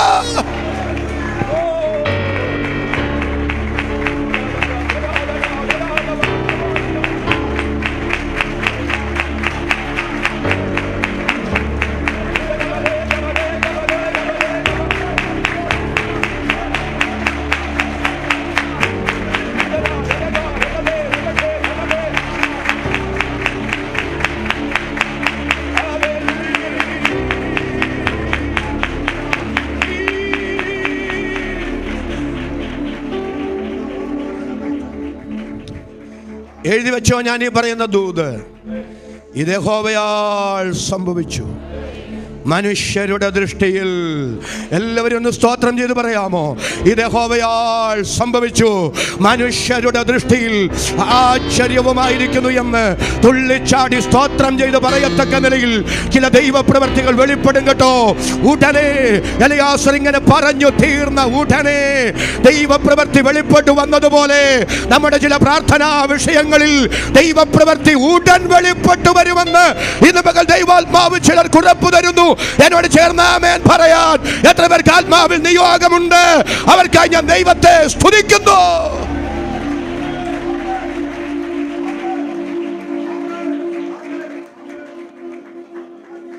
കർത്താവിനോടൊരു പദം അവിടെ പറയാം. എലിയാസറിന്റെ ഒറ്റപ്പെടാണ്, ദൈവമേ, എൻ്റെ യജമാനൻ അബ്രഹാമിൻ്റെ മകൻ ഇസഹാക്കിന് അങ്ങ് നിർണയിച്ചവള് തന്നെ. ഒരാമേൻ എന്ന് പറയാം. വരട്ടെ ദൈവമേ, നിർണയിച്ചവളെ തന്നെ കാണിച്ചു തരണേ ദൈവമേ, നിർണയിച്ചവളെ തന്നെ ആയിരിക്കണേ ദൈവമേ. അപ്പം എലിയാസർ ഒരു കാര്യമുണ്ട്, ഞാനായി ഇനി ഒരാളെ തേടി പിടിക്കണ്ട. ഒരാമേനെന്ന് പറ.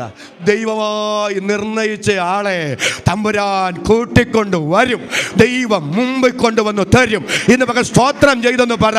ദൈവം നിർണയിച്ചിട്ടുണ്ട്, ദൈവം പദ്ധതി ഇട്ടിട്ടുണ്ട്, ദൈവം ഒരുക്കിയിട്ടുണ്ട്. ദൈവം ഒരുക്കിയത്, ദൈവം നിർണയിച്ചത്, ദൈവം കരുതിയത് സമയത്ത് കൊണ്ടുതരാൻ എൻ്റെ ദൈവം വിശ്വസ്തനാണ്.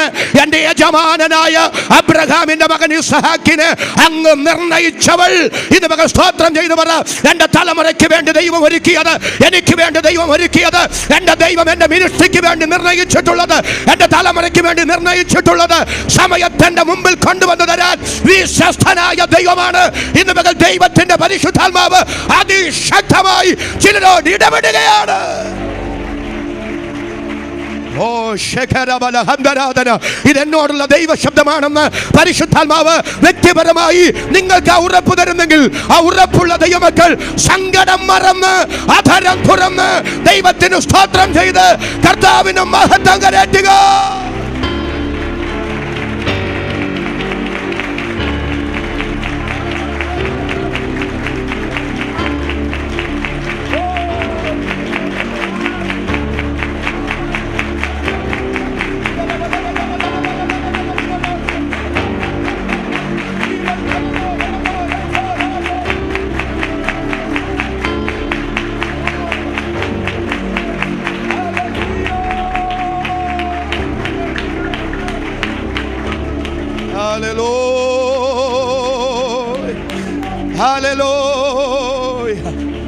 ഇന്ന് പകൽ ഉറപ്പോടെ വിളിച്ചു പറഞ്ഞ ദൈവമക്കൾ, മുൻ നിയമിക്കപ്പെട്ട നാളിൽ ഒന്നുമില്ലാതിരുന്നപ്പോ സകലതും തന്റെ പുസ്തകത്തിൽ എഴുതിയ ദൈവം എനിക്ക് വേണ്ടി, എൻ്റെ തലമുറയ്ക്ക് വേണ്ടി, എൻ്റെ മിനിസ്ട്രിക്ക് വേണ്ടി, എൻ്റെ സഭയ്ക്ക് വേണ്ടി, എൻ്റെ കുടുംബത്തിന് വേണ്ടി ഒരുക്കിയതും കരുതിയതും സമയത്ത് കൊണ്ടുതരാൻ എൻ്റെ ദൈവം വിശ്വസ്തനാണ്. ദൈവത്തിന്റെ സമയം തെറ്റില്ല, ദൈവത്തിന്റെ പദ്ധതികൾ മാറില്ല. ഞാൻ നിർണയിച്ചിരിക്കുന്നു, ഞാനത് നിവർത്തിക്കും, ഞാൻ പ്രവർത്തിപ്പാൻ കരം നീട്ടും. ആരത് തടുക്കും? ദൈവത്തിന്റെ നിർണയത്തിലും ദൈവത്തിന്റെ പദ്ധതിയിലും ദൈവത്തിന്റെ തിരുഹിത പ്രസാദത്തിലും തങ്ങൾക്ക് വേണ്ടി, തങ്ങളുടെ കുടുംബത്തിന് വേണ്ടി, തങ്ങളുടെ തലമുറകൾക്ക് വേണ്ടി, തങ്ങളുടെ മിനിസ്ട്രിക്ക് വേണ്ടി ദൈവം ഒരുക്കിയത് സമയത്ത് കൊണ്ടുതരാൻ എൻ്റെ ദൈവം വിശ്വസ്തൻ. വിശ്വസിക്കുന്നവർക്ക് വേണ്ടി വ്യാപരിക്കുന്ന ദൈവശക്തി ഇന്ന് പകൽ ഇതിനകത്ത് വ്യാപിക്കട്ടെ. പരിശുദ്ധാത്മാവ് ഇന്ന് പകൽ ചിലരെ സ്പർശിക്കട്ടെ. Glory glory glory glory glory. കർത്താവേ, ഞങ്ങളങ്ങേ സ്തുതിക്കുന്നു, ഞങ്ങളങ്ങേ ആരാധിക്കുന്നു. അങ്ങയുടെ സമയത്തിനായി കാത്തിരിക്കാൻ, അങ്ങയുടെ പദ്ധതിക്കായി കാത്തിരിക്കാൻ ഞങ്ങൾക്ക് കൃപ തരണമേ.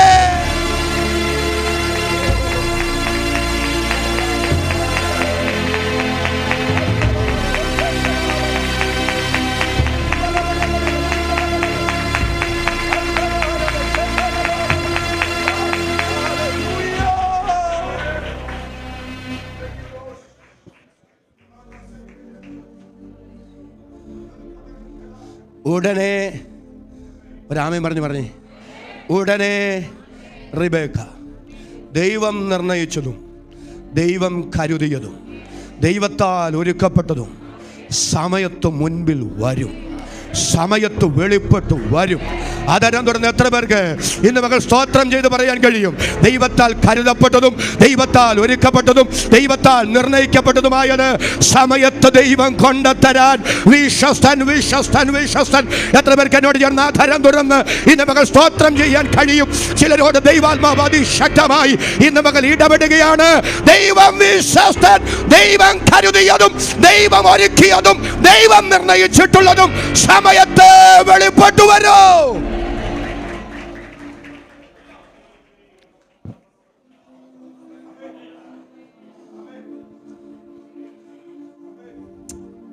സ്തോത്രം.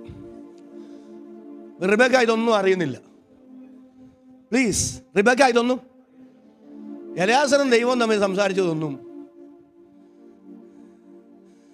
എലയാസർ ചോദിച്ചു, എനിക്കൊരു അല്പം വെള്ളം തരാം കുടിക്കാൻ. ഉടനെ തോളിൽ നിന്ന് പാത്രം ഇറക്കട്ടെ. ഇവള് പറയാം, വേണ്ടുമ്പോളം കുടിച്ചു. അടുത്തൊന്ന് കേട്ടെ, താങ്കൾക്ക് മാത്രമല്ലെന്നേ, താങ്കളുടെ ഒട്ടകങ്ങൾ കൂടെ. ഞാൻ പറയാം, സാമാന്യ ബോധമുള്ള ഒരു പെങ്കൊച്ചും അങ്ങനെ പറയല്ല. കാരണം 1-2 ഒട്ടകങ്ങളല്ല, 10 ഒട്ടകങ്ങളാണ് നിരന്ന് നിൽക്കുന്നത്. 10 ഒട്ടകങ്ങൾക്ക് വെള്ളം കോരി കൊടുക്കാന്ന് പറയുന്നേ ഒരാമേനെന്ന് പറഞ്ഞ് വല്ലാത്ത റിസ്ക്കാണ്. ഇന്നത്തെ പോലുള്ള ഈ ജലസേചന പദ്ധതികളൊന്നും അന്നില്ല.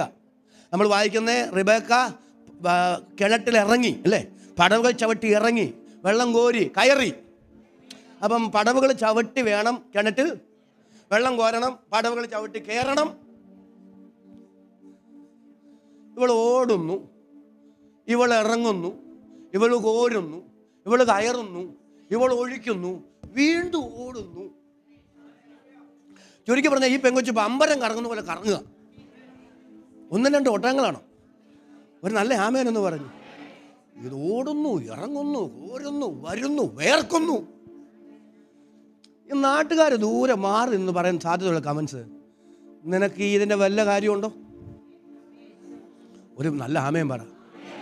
ഇങ്ങനെ നിന്റെ അമ്മാച്ചനാണോ? പേരപ്പനാണോ? ഒരു നല്ല ആമേനെന്ന് പറ. ഇങ്ങനെ നീ ഇതിനു മുമ്പ് കണ്ടിട്ടുണ്ടോ? എങ്ങാണ്ടൊന്ന് എവിടേക്കോ പോകുന്ന ഒരു വഴിപോക്കൻ എവിടെ നിന്നോ വരുന്നു, എവിടേക്കോ പോകുന്നു.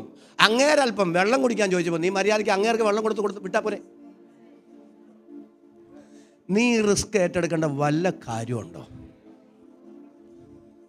പക്ഷെ ആരും നിർബന്ധിച്ചത് കൊണ്ട് അവൾ ഏറ്റെടുത്ത റിസ്ക് അല്ലത്. നാട്ടുകാരെ കാണിക്കാനൊട്ട് ഓടുന്നതുമല്ല, ആരെയും കാണിക്കാനൊട്ട് ഇറങ്ങുന്നതുമല്ല, ആരെയും ബോധ്യപ്പെടുത്താനൊട്ട് വെള്ളം കോരി കൊടുക്കുന്നതുമല്ല, ആരെയും കാണിക്കാനല്ല, ആരെയും ബോധിപ്പിക്കാനല്ല. അവളുടെ അകത്ത് ദൈവം കൊടുത്തൊരു നിയോഗത്തെ അവൾ ഏറ്റെടുക്കുകയാണ്. അതരം തുറന്ന് സ്തോത്രം പറയാൻ എത്ര പേർക്ക് ഈ രാത്രി മകൾ മനസ്സുണ്ട്? അവർക്കായി ഞാൻ ദൈവത്തെ സ്തുതിക്കുന്നു. സഹോദരങ്ങളെ, നിയോഗത്തെ മാറ്റിവെക്കല്ലേ. ഒരാമേനൊന്ന് പറ. ഇച്ഛിക്കുക എന്നതും പ്രവർത്തിക്കുക എന്നതും ദൈവമാ തിരുവുള്ള ഉണ്ടായിട്ട് ചെയ്യുന്നേ. ഈ പെങ്കൊച്ചിന്റെ സ്ഥാനത്ത് വേറെ ഒരു പെങ്കൊച്ചും അങ്ങനെ ചെയ്യില്ല. മാനുഷികമായി നോക്കിയാൽ ഇവളും അങ്ങനെ ചെയ്യില്ല. പക്ഷെ ഇച്ഛിക്ക എന്നതും, ഒന്ന് സ്തോത്രം ചെയ്ത് പറഞ്ഞ് പ്രവർത്തിക്ക എന്നതും ദൈവമാണ് തിരുവുള്ളമുണ്ടായിട്ട് ചെയ്യുന്നത്. അപ്പോൾ അവളുടെ ഹൃദയത്തിനകത്ത് നീ വെള്ളം കോര്, നീ വിയർക്ക്, നീ കോരിക്കൊടുക്ക്, നീ ഒട്ടകങ്ങൾക്ക് കൊടുക്ക് എന്ന് ഇച്ഛിക്കാൻ, പ്രവർത്തിക്കാൻ അകത്ത് പ്രവർത്തിച്ചൊരു ശക്തിയുണ്ട്. അതാ ദൈവത്തിന്റെ ശക്തിയെങ്കിൽ, അതാ ദൈവത്തിന്റെ നിയോഗമെങ്കിൽ ഇന്ന് മകൾ സ്തോത്രം ചെയ്ത് പറ. എന്റെ ബുദ്ധിക്കനുസരിച്ച്, എന്റെ കണക്കുകൂട്ടലുകൾക്ക് അപ്പുറത്ത്, എന്റെ മാനുഷിക ചിന്തയ്ക്ക് അനുസരിച്ച് നീങ്ങുന്ന ഒരു ശുശ്രൂഷയല്ല, ഒരു ആത്മീക ജീവിതമല്ല. ദൈവഹിതത്തിന്, ദൈവിക നിയോഗത്തിന് ചലിക്കുന്ന ഒരു ആത്മമണ്ഡലം എനിക്ക് വേണ്ടി തുറന്നു തരണമെന്ന് സ്തോത്രം ചെയ്ത് പ്രാർത്ഥിക്കുന്ന എത്ര പേര് ഇവിടെ വന്നിട്ടുണ്ട്? അവർക്കായി ഞാൻ ദൈവത്തെ സ്തുതിക്കുന്നു.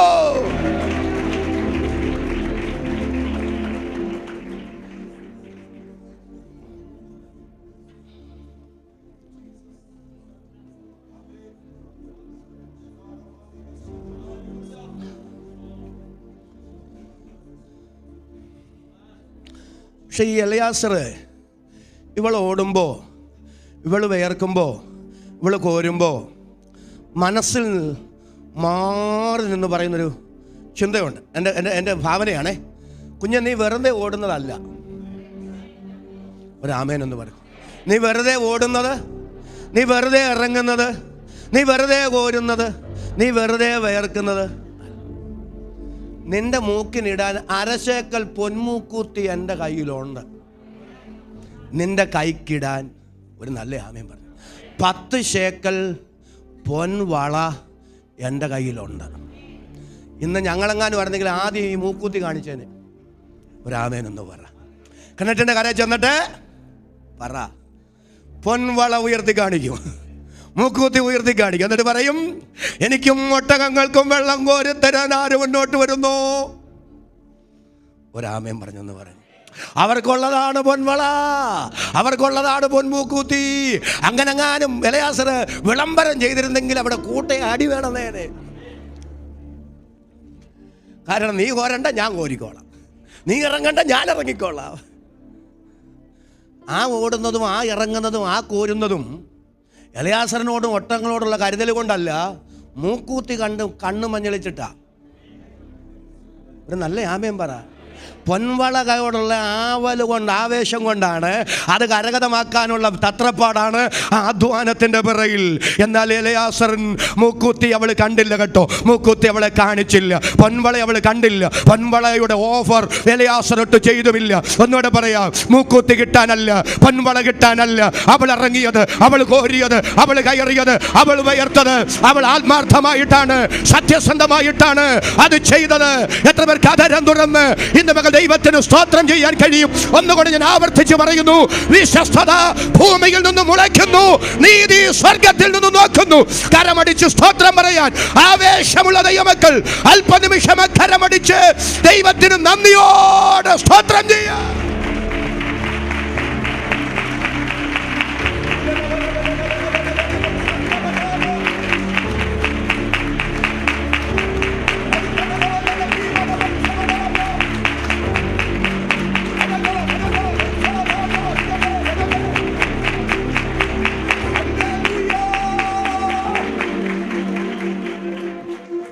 ഞാൻ ഇങ്ങനെ അതിനൊന്ന് വ്യാഖ്യാനിക്കുകയാണ്.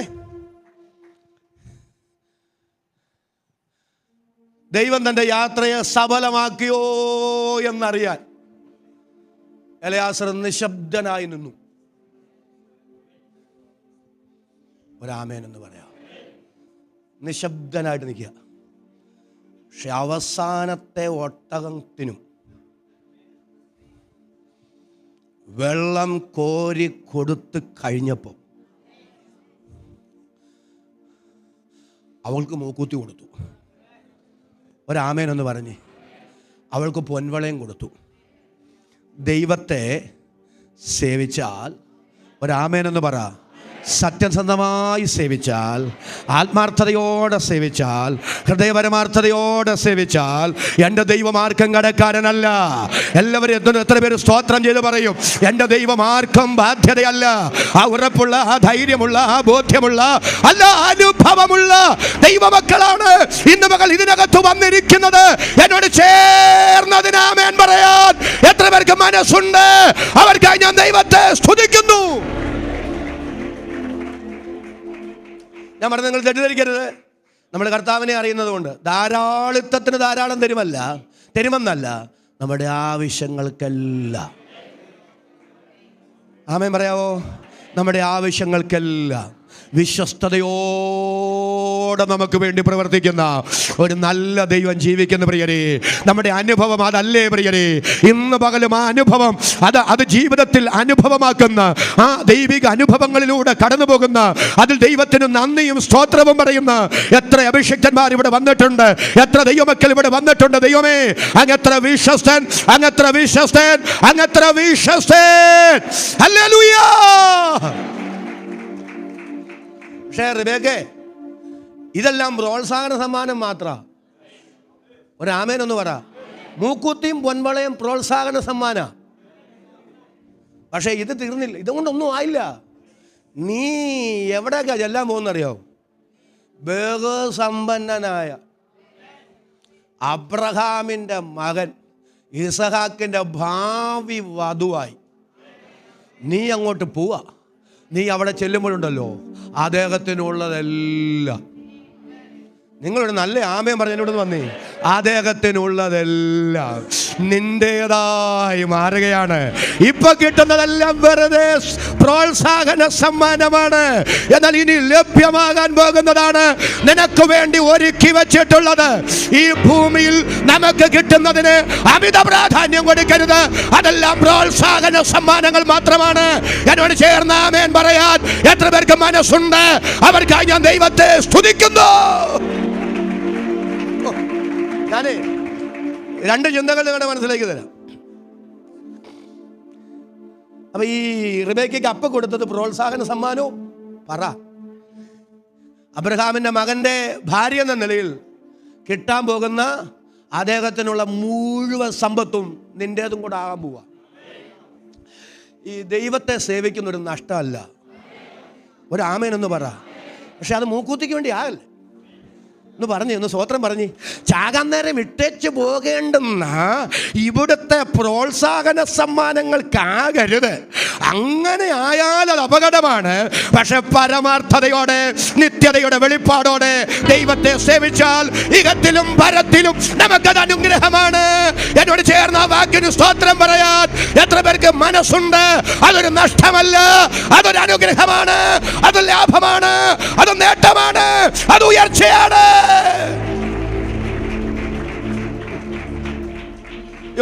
2 വാക്യങ്ങൾ പുതിയ നിയമത്തിൽ നിങ്ങൾക്ക് തരാം ഇതിനോട് ചേർത്ത്.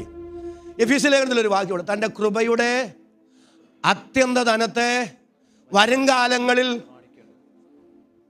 എല്ലാവരും ആ വാക്യം എന്നോട് ചേർന്ന് പറയുന്നില്ല. ക്രിസ്തുയേശുവിൽ നമ്മെക്കുറിച്ചുള്ള വാത്സല്യത്തിൽ. ഒരു ആമേനെന്ന് പറഞ്ഞ് എന്താ? ക്രിസ്തുയേശുവിൽ നമ്മെക്കുറിച്ചുള്ള വാത്സല്യത്തിൽ തൻ്റെ കൃപയുടെ അത്യന്ത ധനത്തെ വരുംകാലങ്ങളിൽ കാണിക്കേണ്ടതിന്. ഒന്ന് ലഘുവായി പറഞ്ഞോട്ടെ, ലളിതമായിട്ട് പറഞ്ഞോട്ടെ. ക്രിസ്തുയേശുവിൽ നമ്മെക്കുറിച്ചുള്ള വാത്സല്യത്തിൽ തൻ്റെ കൃപയുടെ അത്യന്ത ധനത്തെ വരുംകാലങ്ങളിൽ കാണിക്കണം. ദൈവത്തിന് എന്ത് വാത്സല്യം ഉണ്ടായിരുന്നു. നമ്മുടെ ബിജുപാസ്റ്റർ, ഞാൻ ഉദാഹരണം പറഞ്ഞോട്ടെ. പാസ്റ്ററുടെ പേര് പറഞ്ഞാൽ പറയുന്നത്, കുഴപ്പമില്ലല്ലോ. പാസ്റ്ററുടെ മൂത്ത മോൻ എത്ര വയസ്സായി? 20. ഓക്കെ, ഒരു ഉദാഹരണം പറയണേ, അവർക്കൊന്ന് മനസ്സിലാകാനാണ്. പാസ്റ്റർ CX ബിജു പാസ്റ്റർ മോനോട് പറയാം, മോനെ നിനക്ക് 23 വയസ്സ് പൂർത്തിയാവും. നിൻ്റെ 23ാമത്തെ വയസ്സിൽ നിൻ്റെ ബർത്ത്ഡേക്ക് ഞാൻ നിനക്ക് ഒരു സമ്മാനം തരും. ഞാൻ നിനക്കൊരു. അപ്പം മോൻ്റെ കണക്കുകൂട്ടലിൽ അപ്പൻ്റെ ആസ്തി എല്ലാം കൂടെ മനസ്സിലാക്കിയിട്ട് ഒരു ചെറിയ കണക്കുകൂട്ടലുണ്ട്. എവിടം വരെ ആ സമ്മാനം ഒന്നൊന്ന് സ്വോത്രം ചെയ്ത് പറ. അങ്ങേയറ്റം അവൻ പ്രതീക്ഷിച്ചത് ഒരു ഫോർച്യൂണർ വരെയാ. ഒരു ആമേനൊന്ന് പറ. എന്നാൽ 23ാമത്തെ വയസ്സിലെ ബർത്ത്ഡേക്ക് അപ്പം കൊണ്ട് കൊടുത്തത് ഒരു 1.5 കോടി രൂപയുടെ. അങ്ങനെ വല്ല വണ്ടി ഉണ്ടോ? ജാഗ്വാറിനൊക്കെ എന്നാ വിലയാവും? 1 കോടി അങ്ങ് വെച്ചു. അതങ്ങോട്ട് കൊണ്ട് കൊടുക്കാതിരിക്കട്ടെ, നടക്കുന്ന കാര്യമല്ല ഞാൻ ഈ പറയുന്നത്, ഒരു ഉദാഹരണം. അപ്പോഴവൻ നെഞ്ചത്ത് കൈവച്ചുകൊണ്ട് പാസ്റ്ററോട് പറയാം, എൻ്റെ അപ്പാ ഇത്രയും വാത്സല്യം എന്നോടുണ്ടായിരുന്നു. നിങ്ങൾക്ക് വല്ലതും മനസ്സിലാവുന്നുണ്ടോ? ആ ഗിഫ്റ്റ് കണ്ടപ്പോഴാണ്, ആ ഗിഫ്റ്റ് അവന് കിട്ടിയപ്പോഴാണ് അപ്പൻ ഇത്രയും സ്നേഹം ഉണ്ടായിരുന്നോ, അപ്പൻ ഇത്രയും വാത്സല്യം ഉണ്ടായിരുന്നോ എന്ന് മോന് തോന്നിയത്. ഇതുപോലെ പ്രിയരേ, ആ വാക്യം മറക്കല്ലേ. ക്രിസ്തുയേശുവിൽ, എല്ലാവരും സ്തോത്രം ചെയ്ത് പറഞ്ഞ്, ക്രിസ്തുയേശുവിൽ നമ്മെക്കുറിച്ചുള്ള വാത്സല്യത്തിൽ തൻ്റെ കൃപയുടെ അത്യന്ത ധനത്തെ വരുംകാലങ്ങളിൽ കാണിക്കേണ്ടതിന് നിത്യതയിലെത്തുമ്പോഴാണ്, അവിടുത്തെ അനർഗളമായ നന്മകൾ അനുഭവിക്കുമ്പോഴാണ് ദൈവത്തിന് എന്നോട് എന്ത് സ്നേഹമുണ്ടായിരുന്നു എന്ന്, എൻ്റെ ദൈവത്തിന് എന്ത് വാത്സല്യം എന്നോടുണ്ടായിരുന്നു എന്ന് നാം അറിയാൻ പോകുന്നത്. എന്നോട് ചേർന്നതിന് ആമേൻ പറയാൻ മനസ്സുള്ള എത്ര പേര് ഇവിടെയുണ്ട്? അവർക്കായി ഞാൻ ദൈവത്തെ സ്തുതിക്കുന്നു.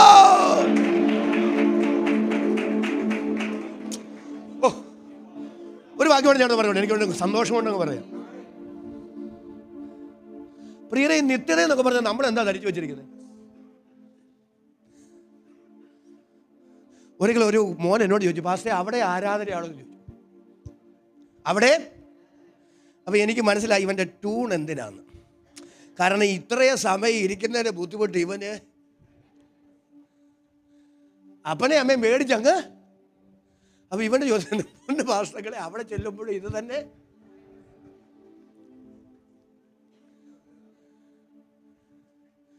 പ്രിയരേ, നമ്മുടെ മാനുഷിക പരിമിത ചിന്തകൾക്കൊന്നും നിത്യത മനസ്സിലാകില്ല. ഒരു നല്ല ആമേനൊന്ന് പറയാമോ? നമ്മൾ ചിന്തിക്കുന്നതിനേക്കാൾ എത്ര ഉയർന്നതാണെന്നറിയാമോ? നമ്മുടെ സങ്കല്പങ്ങൾക്കും ഭാവനകൾക്കും കണക്കുകൂട്ടലുകൾക്കും പ്രതീക്ഷകൾക്കും അപ്പുറത്തുള്ളൊരു നിത്യതയാണ്. നിത്യതയുടെ അത്യന്ത ധനമാണ് ദൈവം നമുക്ക് വേണ്ടി ഒരുക്കി വെച്ചിട്ടുള്ളത്. എന്നോട് ചേർന്ന് മനസ്സ് തുറന്നതിന് സ്തോത്രം പറയാൻ എത്ര പേർക്ക് മനസ്സുണ്ട്? അവർക്കായി ഞാൻ ദൈവത്തെ സ്തുതിക്കുന്നു. ഞാന് നിത്യതയിലുള്ള ഒരു നന്മ കെ.ജെ. തോമസ് ആയിട്ട് അവിടെ ചെല്ലുക, അങ്ങ് ഇരിക്കല്ല. ഈ റോമാലേഖനം 8-ാം അധ്യായം 29-ാമത്തെ വാക്യം ഒന്ന് വായിച്ചു. റോമാലേഖനം 8:29. നിങ്ങൾ എന്നെ തെറ്റിദ്ധരിക്കരുത്. അവൻ മുന്നറിഞ്ഞവരെ തന്റെ പുത്രൻ അനേക സഹോദരന്മാരിൽ ആദ്യജാതനാകേണ്ടതിന് അവന്റെ സ്വരൂപത്തോട് അനുരൂപരാകാൻ എല്ലാവരും നല്ല ആമയും പറഞ്ഞ്. എന്നാ മനസ്സിലായി? അവൻ മുന്നറിഞ്ഞവരെ, ആര്? പിതാവായ ദൈവം മുന്നറിഞ്ഞവരെ തന്റെ പുത്രൻ അനേകം സഹോദരന്മാരിൽ ആദ്യജാതനാകേണ്ടതിന് അവന്റെ സ്വരൂപത്തോട് അനുരൂപരാകാൻ മുൻ നിയമിച്ചിരിക്കുന്നു. ഞാനൊന്ന് തെളിയിച്ചത് നിങ്ങൾക്ക് ശ്രദ്ധിച്ച് കേട്ട് രണ്ടാശയം പറയാം. പിതാവായ ദൈവം 2 മുൻനിർണയങ്ങൾ നടത്തി. ഒന്ന്, തൻ്റെ പുത്രനെക്കുറിച്ചുള്ള മുൻനിർണയം, ഒരു നല്ല ആമയും പറഞ്ഞേ. 2, നമ്മെക്കുറിച്ചുള്ള മുൻനിർണയം. എന്താ പുത്രനെക്കുറിച്ചുള്ള മുൻനിർണയം? തൻ്റെ പുത്രൻ അനേകം സഹോദരന്മാരിൽ, എല്ലാവരും ഒന്ന് സ്തോത്രം ചെയ്ത് പറഞ്ഞേ, ആദ്യജാതനാകേണ്ടുന്നതിന്. ദൈവത്തിന് ഒറ്റ പുത്രനേ ഉള്ളൂ, ഏകജാതൻ. ഇവിടെ നല്ല ആമയും പറഞ്ഞ എന്താ? തൻ്റെ ഏകജാതനായ പുത്രനിൽ വിശ്വസിക്കുന്ന ഏവനും, അല്ലേ? യേശു കർത്താവ് പറഞ്ഞു, പിതാവിൻ്റെ മടിയിലിരുന്ന ഏകജാതൻ അവനെ വെളിപ്പെടുത്തിയിരിക്കുന്നു. അപ്പോൾ ഒറ്റ പുത്രനേ ഉള്ളൂ, ഏകജാതൻ. ഏകജാതനെ കുറിച്ചുള്ള നിർണയം, ഏകജാതൻ ആദ്യജാതനാകണം. അതെങ്ങനെ? ഒറ്റപുത്രൻ എങ്ങനെ മൂത്തപുത്രനാകുന്നത്? ദൈവത്തിൻ്റെ നിർണയം നിങ്ങൾക്ക് മനസ്സിലായോ? ഏകജാതൻ ആരാകണം? ഒരു നല്ല ആമയും പറഞ്ഞ്, ആദ്യജാതനാകണം. ഏകജാതൻ ആദ്യജാതനാകണമെങ്കിൽ അദ്ദേഹത്തിന് ആര് വേണം? പറ. സഹോദരങ്ങൾ വേണം. സഹോദരങ്ങളില്ലെങ്കിൽ ആരെ ആകൂ? ഏകജാതനയാകൂ. സഹോദരങ്ങൾ ഉണ്ടാകുമ്പോൾ ആരാകുന്നു? ആദ്യജാതനാകുന്നു. അപ്പോൾ ദൈവം പിതാവ് തൻ്റെ പുത്രൻ, എല്ലാവരും സ്തോത്രം ചെയ്ത് പറഞ്ഞ്, അനേകം സഹോദരന്മാരിൽ ആദ്യജാതനാകേണ്ടുന്നതിന് അവൻ്റെ സ്വരൂപത്തോട് അനുരൂപരാകാൻ നമ്മെ മുൻനിയമിച്ചിരിക്കുന്നു. അപ്പൊ യേശുവിനെ കുറിച്ചുള്ള നിർണയം ഇതാണ്. യേശു കർത്താവ് ആദ്യജാതനായി മാറണം. യേശു ആദ്യജാതനായി മാറണമെങ്കിൽ യേശുവിന്റെ സഹോദരങ്ങളായി മാറണം. അപ്പൊ നമ്മെ കുറിച്ചുള്ള ദൈവിക നിർണയം എന്താണെന്നറിയാമോ? സ്വർഗത്തിൽ പോയി പാട്ടും പാടിയിരിക്കുക എന്നുള്ളതല്ല. പിന്നെ എന്താണ് നിത്യത എന്ന് പറയുന്നത്? ആ കുടുംബ സംവിധാനം എന്ന് പറയുന്നത്, ദൈവിക കുടുംബത്തിൽ യേശു ആദ്യജാതനും നമ്മുടെ വാഴ്ത്തപ്പെട്ട കർത്താവിനോടൊരുമിച്ച് തൻ്റെ എല്ലാ അനുഗ്രഹങ്ങൾക്കും തൻ്റെ എല്ലാ അവകാശങ്ങൾക്കും കോട്ടവകാശികളായി നാം അവനോടൊരുമിച്ച് സഹോദരങ്ങളായി വാഴുന്ന ഒരു നിത്യതയാണ് നമ്മുടെ തലയ്ക്ക് മുകളിൽ ദൈവം ഒരുക്കി വെച്ചിട്ടുള്ളത്. അതരങ്ങൾ തുറന്നു സ്തോത്രം പറയാൻ എത്ര പേർക്ക് മനസ്സുണ്ട്? അവർക്കായി ഞാൻ ദൈവത്തെ സ്തുതിക്കുന്നു. ഈ കൂട്ടവകാശം എന്ന് പറഞ്ഞ അർത്ഥം എന്നാ? ഹലോ, എന്താ കൂട്ടവകാശം? ഉദാഹരണം പറയാം. ഇനി ഞാൻ ബിജു പാസ്റ്റർ വിടുക, ബെന്നിച്ചാനെ എടുക്കുക. ഞാനും ബെന്നിച്ചാനും കൂടെ കുമളിയിൽ ലൈവൊക്കെ പോകുന്നുണ്ടെങ്കിൽ പറയാനും മടിയാ. സന്ദർഭത്തിൽ നിന്നെങ്ങാനും അത് അടർത്തി മാറ്റി പോയിട്ടുണ്ടെങ്കിൽ ഞാനും ബെന്നിച്ചാനും കൂടെ 1 ഏക്കർ ഏലത്തോട്ടം കുമളിയിൽ വാങ്ങിച്ചു, കൂട്ടവകാശമായിട്ട് വാങ്ങിച്ചിട്ടില്ല, നടക്കുകയില്ല, വെറുതെ പറയുന്ന. എന്താ വാങ്ങിച്ചു പറഞ്ഞേ? കൂട്ടവകാശം. അപ്പോൾ കൂട്ടവകാശം എന്ന് പറഞ്ഞാൽ എൻ്റെ അർത്ഥം എന്നാ? അരയേക്കർ അദ്ദേഹത്തിനും അരയേക്കർ എനിക്കുമാണെങ്കിൽ അത് കൂട്ടവകാശമാകുകയല്ല, അത് തുല്യ വീതം വെപ്പേ ആവും. കൂട്ടവകാശം എന്ന് പറഞ്ഞാൽ എന്താ? ആ ഒരേക്കർ മുഴുവൻ അദ്ദേഹത്തിൻ്റെതാണ്, അപ്പോൾ തന്നെ ആ ഒരേക്കർ മുഴുവൻ എൻ്റേതുമാണ്. ആ ഒരേക്കർ മുഴുവൻ എൻ്റേതാ, അപ്പോൾ തന്നെ ആ ഒരേക്കർ മുഴുവൻ അദ്ദേഹത്തിൻ്റെതുമാ. അതാണ് കൂട്ടവകാശം.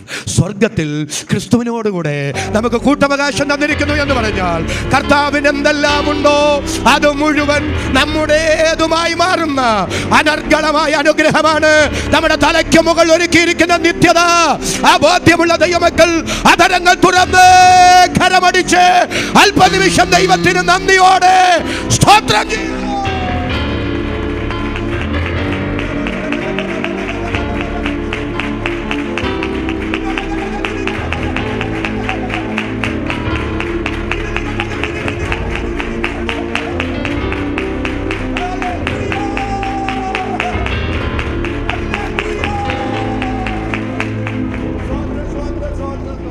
അതുകൊണ്ട് കൊലോസ്യ ലേഖനത്തിൽ വായിക്കുന്നുണ്ട്, അവകാശമെന്ന പ്രതിഫലം. നല്ല ആമേൻ എന്ന് പറ. കർത്താവ് തരുമെന്നറിഞ്ഞ് കർത്താവിൻ്റെ വേലകൾ വർദ്ധിച്ചു വരുവീൻ. റിബേക്കേ, ഇപ്പൊ കിട്ടുന്ന ഈ മൂക്കുത്തി, ഇപ്പൊ കിട്ടുന്ന പൊൻവളയൊക്കെ വെറും പ്രോത്സാഹനമാകുഞ്ഞേ. പക്ഷെ നിനക്കിനി ലഭിക്കാൻ പോകുന്ന അനുഗ്രഹം ഉണ്ടല്ലോ, നിനക്ക് വേണ്ടി കാത്തിരിക്കുന്ന നന്മയുണ്ടല്ലോ, നിന്റെ സങ്കല്പങ്ങൾക്കപ്പുറമാണ്, ചിന്തകൾക്കപ്പുറമാണ്. ഇന്ന് പകൽ കൃപ ലഭിച്ച ദൈവമക്കളോട് ഞാൻ വിളിച്ചു പറയുന്നു, കൃപയിൽ നിൽക്കുക, വിശ്വാസത്തിൽ നിൽക്കുക, കർത്താവിനെ വിശ്വസ്തയോടെ സേവിക്കുക, കർത്താവിനെ പിൻപറ്റുക. നമുക്കതൊരു നഷ്ടമല്ല. അതരങ്ങൾ തുടർന്ന് സ്തോത്രം ചെയ്തു പറ, എനിക്കായി ഒരു നിത്യത എന്റെ കർത്താവ് ഒരുക്കുന്നു. എനിക്കിന്ന് മനുഷ്യത്വത്തിന്റെ പരിമിതിയിൽ ഒരിക്കലും മനസ്സിലാകാത്ത ഒരു നിത്യത എന്റെ തലയ്ക്ക് മുകളിൽ ഉണ്ട്.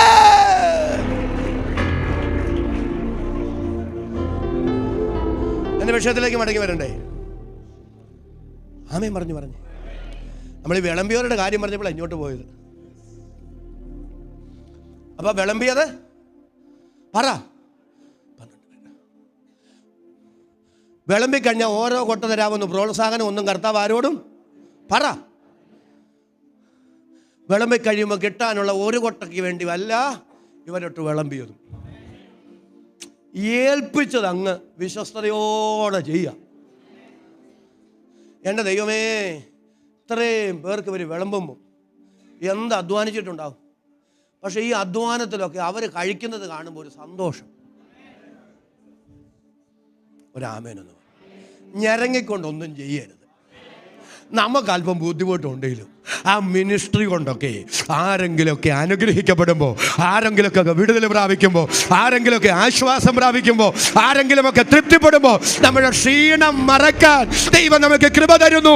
എന്നോട് ചേർന്ന് സ്തോത്രം പറയാൻ ഇന്ന് പകൽ എത്ര പേര് മനസ്സുണ്ട്?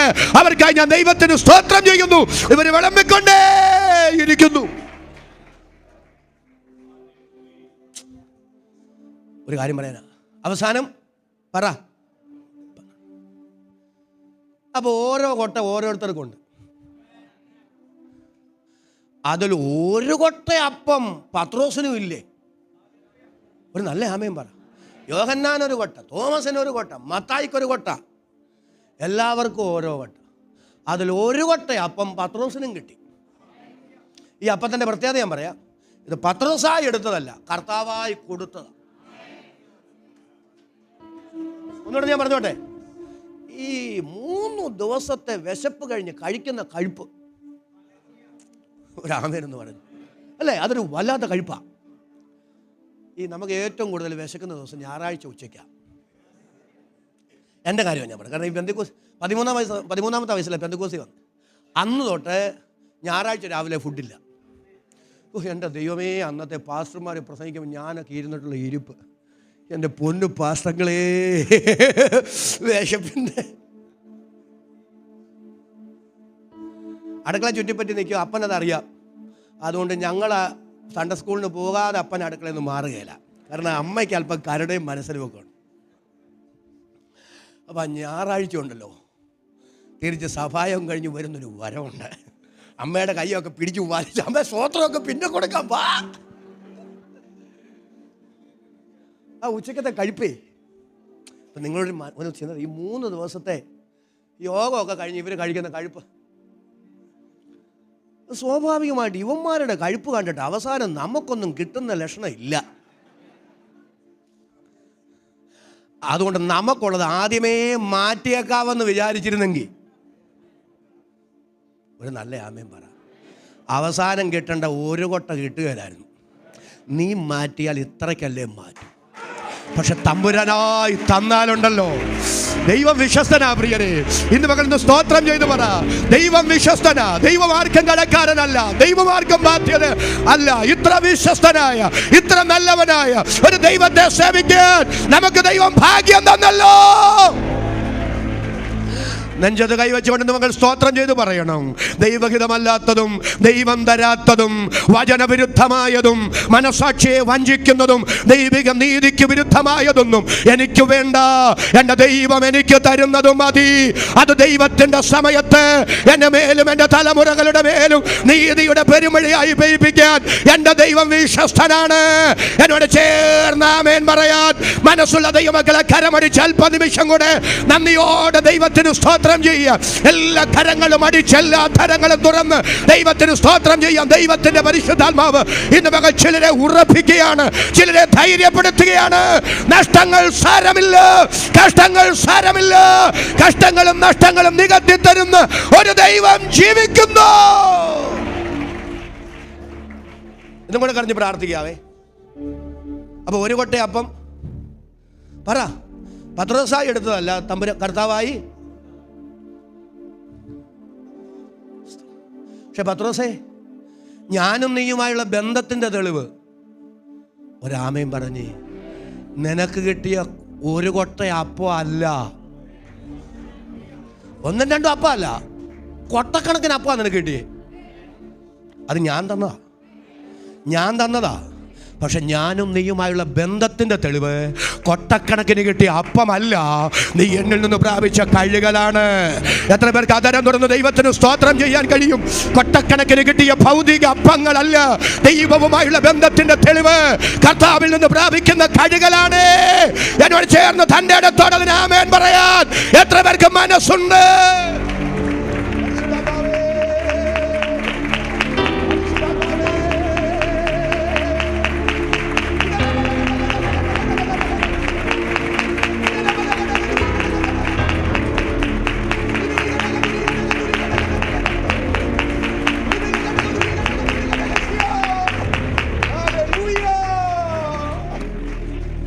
ഞാൻ പ്രാർത്ഥിക്കാൻ പോവാണ്. അപ്പൊ കർത്താവുമായുള്ള ബന്ധത്തിന്റെ തെളിവ് സ്തോത്രം പറയാവോ? കഴുകലാണെന്ന് അറിഞ്ഞപ്പോൾ പത്രോസ് പറയാ, കർത്താവേ അന്നാ പിന്നെ കാല് മാത്രമാക്കുന്ന എന്തിനാ? ഒരാമേനെന്ന് പറയാവോ? എന്നെ മുഴുവനായി അങ്ങ് കഴുക. ഉടനെ കർത്താവ് പറഞ്ഞു, പത്രോസേ കുളിച്ചിരിക്കുന്നവനെ ഒരാമേൻ പറയാവോ? ഞാനൊരു നല്ല ചിന്ത നിങ്ങളുടെ മനസ്സിലേക്ക് കൊണ്ടുവരാനാ. ഉപവാസ പ്രാർത്ഥനകൾ കൊട്ടക്കണക്കിന് കിട്ടാൻ മാത്രമാകരുത്. ഒരു നല്ല ചിന്ത നിങ്ങളുടെ മനസ്സിലേക്ക് ഒന്ന് കൊണ്ടുവരാനാ. കർത്താവേ, അങ്ങുമായുള്ള ബന്ധത്തിൻ്റെ തെളിവ് കഴുകലാണെന്നുണ്ടെങ്കിൽ എന്നെ മുഴുവനായി അങ്ങ് കഴുക. ശുദ്ധീകരണത്തിന് പകരമാകില്ലല്ലോ വേറെ ഒന്നും. എന്നെ സമ്പൂർണമായി കഴുക, എന്നെ സമ്പൂർണമായി കഴുക. 2 ആശയങ്ങൾ പറഞ്ഞ് പ്രാർത്ഥിക്കും. കർത്താവ് പറഞ്ഞു, കുളിച്ചിരിക്കുന്നവന് കാലല്ലാതെ കഴുകേണ്ട ആവശ്യമില്ല, നിങ്ങൾ മുഴുവനും ഒരു നല്ല ആമേൻ പറഞ്ഞ് ശുദ്ധിയുള്ളവരാകും. ഒരു നിമിഷം ഒന്ന് ശ്രദ്ധിക്കണം, എന്നിട്ട് പ്രാർത്ഥിക്കും. പ്രിയരെ, കഴുകലിന് 2 ഘട്ടമുണ്ട്.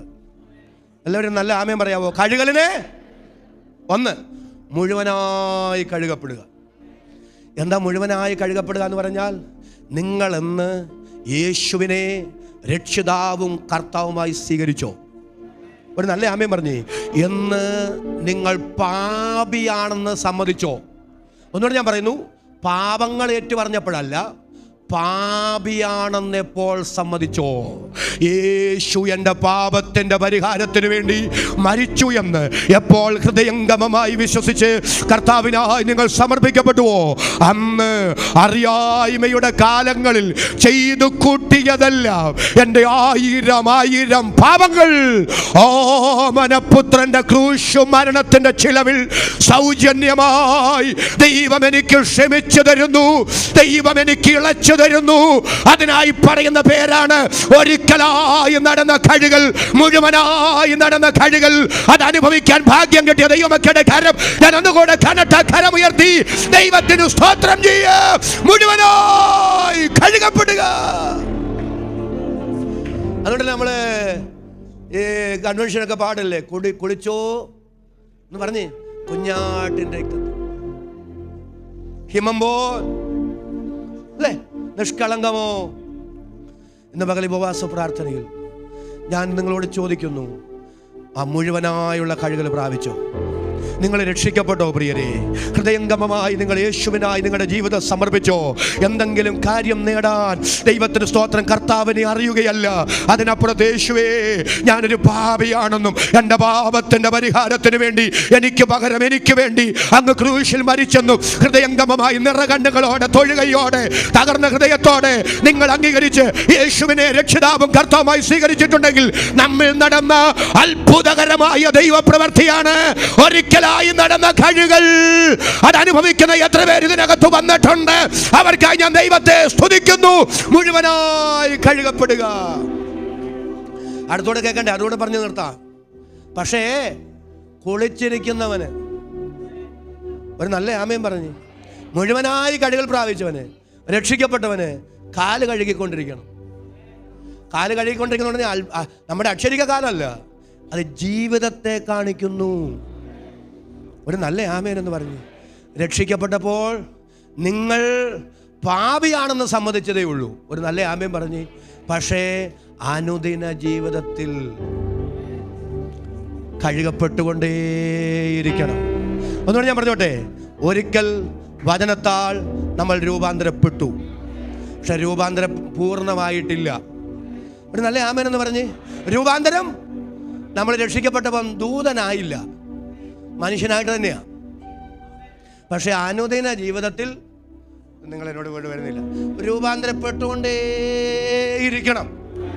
റോമലേഖനം 12:1-2 അറിയാവുന്ന ഒന്ന് മനപ്പാഠം പറഞ്ഞ സഹോദരന്മാരെ, ഞാൻ ദൈവത്തിൻ്റെ മനസ്സലി ഓർപ്പിച്ച് നിങ്ങളെ പ്രബോധിപ്പിക്കുന്നത്, നിങ്ങൾ ബുദ്ധിയുള്ള ആരാധനയായി നിങ്ങളുടെ ശരീരങ്ങളെ ജീവനും വിശുദ്ധിയും ദൈവത്തിന് പ്രസാദവുമുള്ള യാഗമായി സമർപ്പിപ്പീൻ.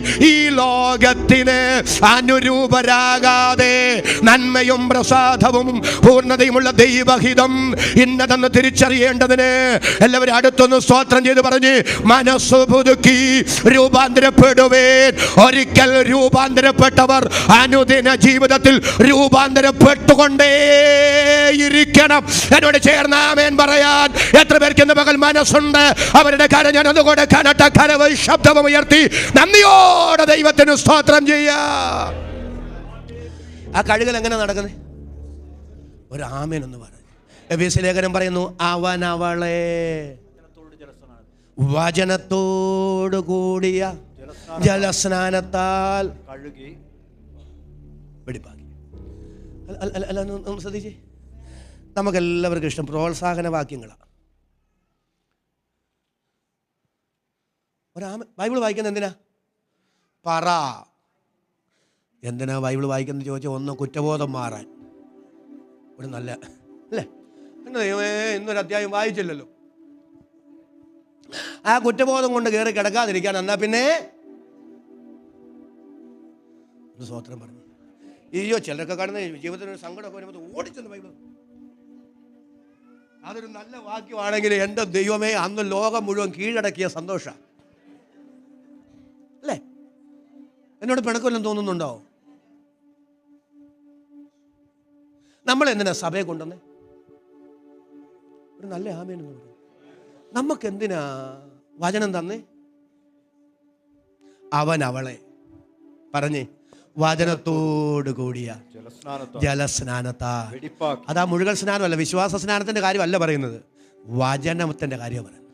ഈ ദൈവവചനം വായിക്കുമ്പോഴേ കർത്താവേ എനിക്കൊരു ആശ്വാസം തരണേ, എന്നോട് സംസാരിക്കണേ, അതൊക്കെ നല്ലതാണ്. ദൈവമേ ഞാൻ തിരുത്തേണ്ടത് എവിടെ കർത്താവേ? ഒരു നല്ല ആമേനെന്ന് പറഞ്ഞു.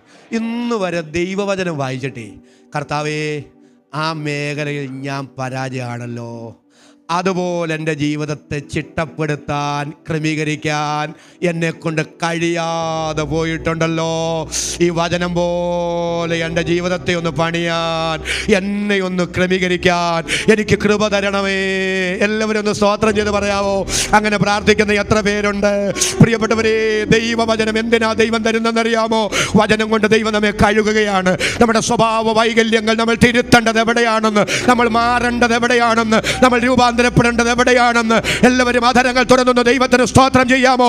അനുദിന ജീവിതത്തിൽ വചന ശുശ്രൂഷയാൽ, വചന വായനയാൽ, ദൈവത്തിന്റെ അഭിഷേകത്തിന്റെ വചനങ്ങൾ നമ്മിലേക്ക് എത്തുമ്പോൾ നമ്മുടെ ജീവിതത്തിന്റെ കുറവുകൾ, പാപങ്ങൾ, ലംഘനങ്ങൾ, അകൃത്യങ്ങൾ കണ്ടുപിടിച്ച് തിരുത്തി അനുദിന ജീവിതത്തിൽ രൂപാന്തരപ്പെട്ടുകൊണ്ടേയിരിക്കണം. അധരം തുറന്ന് ആമേൻ പറയാൻ എത്ര പേർക്ക് ഈ പകൽ മനസ്സുണ്ട്? അവരുടെ കരം തനതുകൊണ്ട് കനത്ത കരവും ശബ്ദവും ഉയർത്തി ദൈവത്തിന് നന്ദി പറയാം. രൂപാന്തരപ്പെട്ടുകൊണ്ടേ സ്വഭാവത്തിന് മാറ്റം ഉണ്ടാകണം. ആമേൻ പറയാവോ? മനോഭാവത്തിന് മാറ്റം ഉണ്ടാകണം. ഞാൻ നിന്നെ കഴുകുന്നില്ലെങ്കിൽ നിനക്ക് ഒന്ന് സ്വോത്രം പറഞ്ഞേ. ജീവിതത്തിൽ എവിടെങ്കിലും രൂപാന്തരപ്പെടേണ്ടതായിട്ടുണ്ടോ? തിരുത്തപ്പെടേണ്ടതായിട്ടുണ്ടോ? ആകയാൽ സകല ഭാരവും, അടുത്തത് പറ, മുറുകെ പറ്റുന്ന പാപവും വിട്ട്. തിരുത്തേണ്ടത് എന്തെങ്കിലും ഉണ്ടോ? വലിച്ചെറിയേണ്ടത് എന്തെങ്കിലും ഉണ്ടോ? കുടഞ്ഞെറിയേണ്ടത് എന്തെങ്കിലും ഉണ്ടോ? ഏറ്റുപറഞ്ഞ് ഉപേക്ഷിക്കേണ്ടത് എന്തെങ്കിലും ഉണ്ടോ? ഒന്ന് സ്തോത്രം ചെയ്ത് പറയാമോ? തൻ്റെ അകൃത്യങ്ങളെ, എല്ലാവരും ഒന്ന് സ്തോത്രം ചെയ്ത് പറ. തൻ്റെ അകൃത്യങ്ങളെ മറച്ചു വെക്കുന്നവന് ശുഭം വരികയില്ല. ഏറ്റുപറഞ്ഞ് ഉപേക്ഷിക്കുന്നവനോ കരുണ ലഭിക്കും. തിരുവെഴുത്ത് പറയുന്നു, ദൈവത്തിൻ്റെ ഇഷ്ടമോ, എല്ലാവരും കരങ്ങൾ ഉയർത്തി സ്തോത്രം ചെയ്ത് പറ, ദൈവത്തിൻ്റെ ഇഷ്ടമോ ഞങ്ങളുടെ ശുദ്ധീകരണം തന്നെ. ശുദ്ധീകരണം കൂടാതെ, എല്ലാവരും സ്തോത്രം ചെയ്ത് പറയാമോ? ശുദ്ധീകരണം കൂടാതെ ആരും കർത്താവിനെ കാണുകയില്ല. ദൈവസന്നിധിയിൽ എല്ലാവർക്കും ഒന്ന് എഴുന്നേറ്റ് നിൽക്കാം. ശുദ്ധീകരണം കൂടാതെ ആരും കർത്താവിനെ കാണുകയില്ല. ഒരിക്കൽ രൂപാന്തരപ്പെട്ടവർ അനുദിന ജീവിതത്തിൽ രൂപാന്തരപ്പെട്ടുകൊണ്ടേയിരിക്കുകയാണ്. അനുദിന ജീവിതത്തിൽ രൂപാന്തരപ്പെട്ടുകൊണ്ടേയിരിക്കുന്നവർ അനധിവിദൂര ഭാവിയിൽ രൂപാന്തരപ്പെടും. എല്ലാവരും ഒന്ന് സ്തോത്രം ചെയ്തു പറ. കാഹളം ധ്വനിക്കും, മരിച്ചവർ ഉയർക്കും. ഹല്ലേലൂയ. നാം രൂപാന്തരപ്പെടും. ആരാണ് രൂപാന്തരപ്പെടുന്നത്? ഒരിക്കൽ രൂപാന്തരപ്പെട്ടവർ, അനുദിന ജീവിതത്തിൽ രൂപാന്തരപ്പെട്ടുകൊണ്ടേയിരിക്കുന്നവർ കാഹളനാദത്തിങ്കൽ കർത്താവിൻ്റെ മടങ്ങി വരവിൽ രൂപാന്തരപ്പെടാൻ പോകുകയാണ്. നമുക്ക് വലുത് നമ്മുടെ നിത്യതയാണ്. നമുക്ക് ഏറ്റവും വലുത് നമ്മുടെ കർത്താവിൻ്റെ മടങ്ങി വരവാണ്. എൻ്റെ പ്രിയരെ, അധരങ്ങൾ തുറന്ന് എത്ര പേര് ആത്മാർത്ഥമായി ദൈവത്തോട് സ്തോത്രം ചെയ്ത് പ്രാർത്ഥിക്കും? കർത്താവേ, എന്നെ കഴുകണമേ. യേശു തന്റെ ശിഷ്യന്മാരോട് പറഞ്ഞു, നിങ്ങളിപ്പോൾ കേട്ട വചന നിമിത്തം നിങ്ങൾ ശുദ്ധിയുള്ളവരാകുന്നു. ഇന്ന് പകൽ എത്ര പേര് അധരം തുറന്ന് ദൈവത്തോട് പറയും, ദൈവമേ, ഈ 18ാമത്തെ പകൽ, ഉപവാസ പ്രാർത്ഥനയുടെ 18ാമത്തെ പകൽ അങ്ങയുടെ കരങ്ങൾ എന്നെ സമർപ്പിക്കുന്നു. എന്നെ കഴുകണമേ, എന്നെ ശുദ്ധീകരിക്കണമേ. എൻ്റെ ജീവിതത്തിൽ അസാധാരണമായ രൂപാന്തരം എനിക്ക് തരണമേ. എല്ലാവരും അധരങ്ങൾ തുറന്ന് ദൈവത്തിന് നന്ദി പറ. ലോകത്തെ ജയിക്കുന്ന, പാപത്തെ ജയിക്കുന്ന, ജഡത്തെ ജയിക്കുന്ന, പിശാചിനെ ജയിക്കുന്ന ദൈവശക്തിയുടെ വ്യാപാരം ഇന്ന് മകൾ ദൈവാത്മാവ് നമ്മുടെ മേൽ പകരട്ടെ. പ്രിയരെ, ഇതുവരെ നമുക്ക് കീഴടക്കാൻ കഴിയാതിരുന്ന, ഇതുവരെ നമുക്ക് ജയിക്കാൻ കഴിയാതിരുന്ന, ചിലതിനെ ജയിക്കാൻ കഴിയുന്ന, ചിലതിനെ കീഴടക്കാൻ കഴിയുന്ന ഒരു ദൈവശക്തിയുടെ വ്യാപാരം ഉപവാസ പ്രാർത്ഥനയിൽ ദൈവത്തിന്റെ പരിശുദ്ധാത്മാവ് പകരട്ടെ. ആഹാബിന്റെ രഥത്തിന് മുന്നാലെ എലിയാവിനെ ഓടിച്ചതുപോലെ നമ്മെ ഇതുവരെ കീഴടക്കിയ, ഇതുവരെ നമ്മെ പരാജയപ്പെടുത്തിയ, ഒരു ജയ ജീവിതം നയിക്കാൻ കഴിയാതെ, ഒരു വിജയകരമായ ക്രിസ്തീയ ജീവിതം നയിക്കാൻ കഴിയാതെ ഇതുവരെ നമ്മെ പരാജയപ്പെടുത്തിയ ചിലതിനെ ജയിക്കാൻ ഈ ഉപവാസ പ്രാർത്ഥനയിൽ ദൈവകൃപ നമ്മെ സഹായിക്കട്ടെ. ആ ബോധ്യമുള്ള എല്ലാ ദൈവമക്കളും അതരങ്ങൾ തുറന്ന് കരമടിച്ച് ഒരു മിനിറ്റ് ശക്തിയോടെ ദൈവത്തെ സ്തുതിക്കുക. ഒടുവിൽ കർത്താവിലും ഗ്ലോറി ഗ്ലോറി ഗ്ലോറി, ഒടുവിൽ കർത്താവിലും അവന്റെ അമിത ബലത്തിൽ ശക്തിപ്പെടുവീ.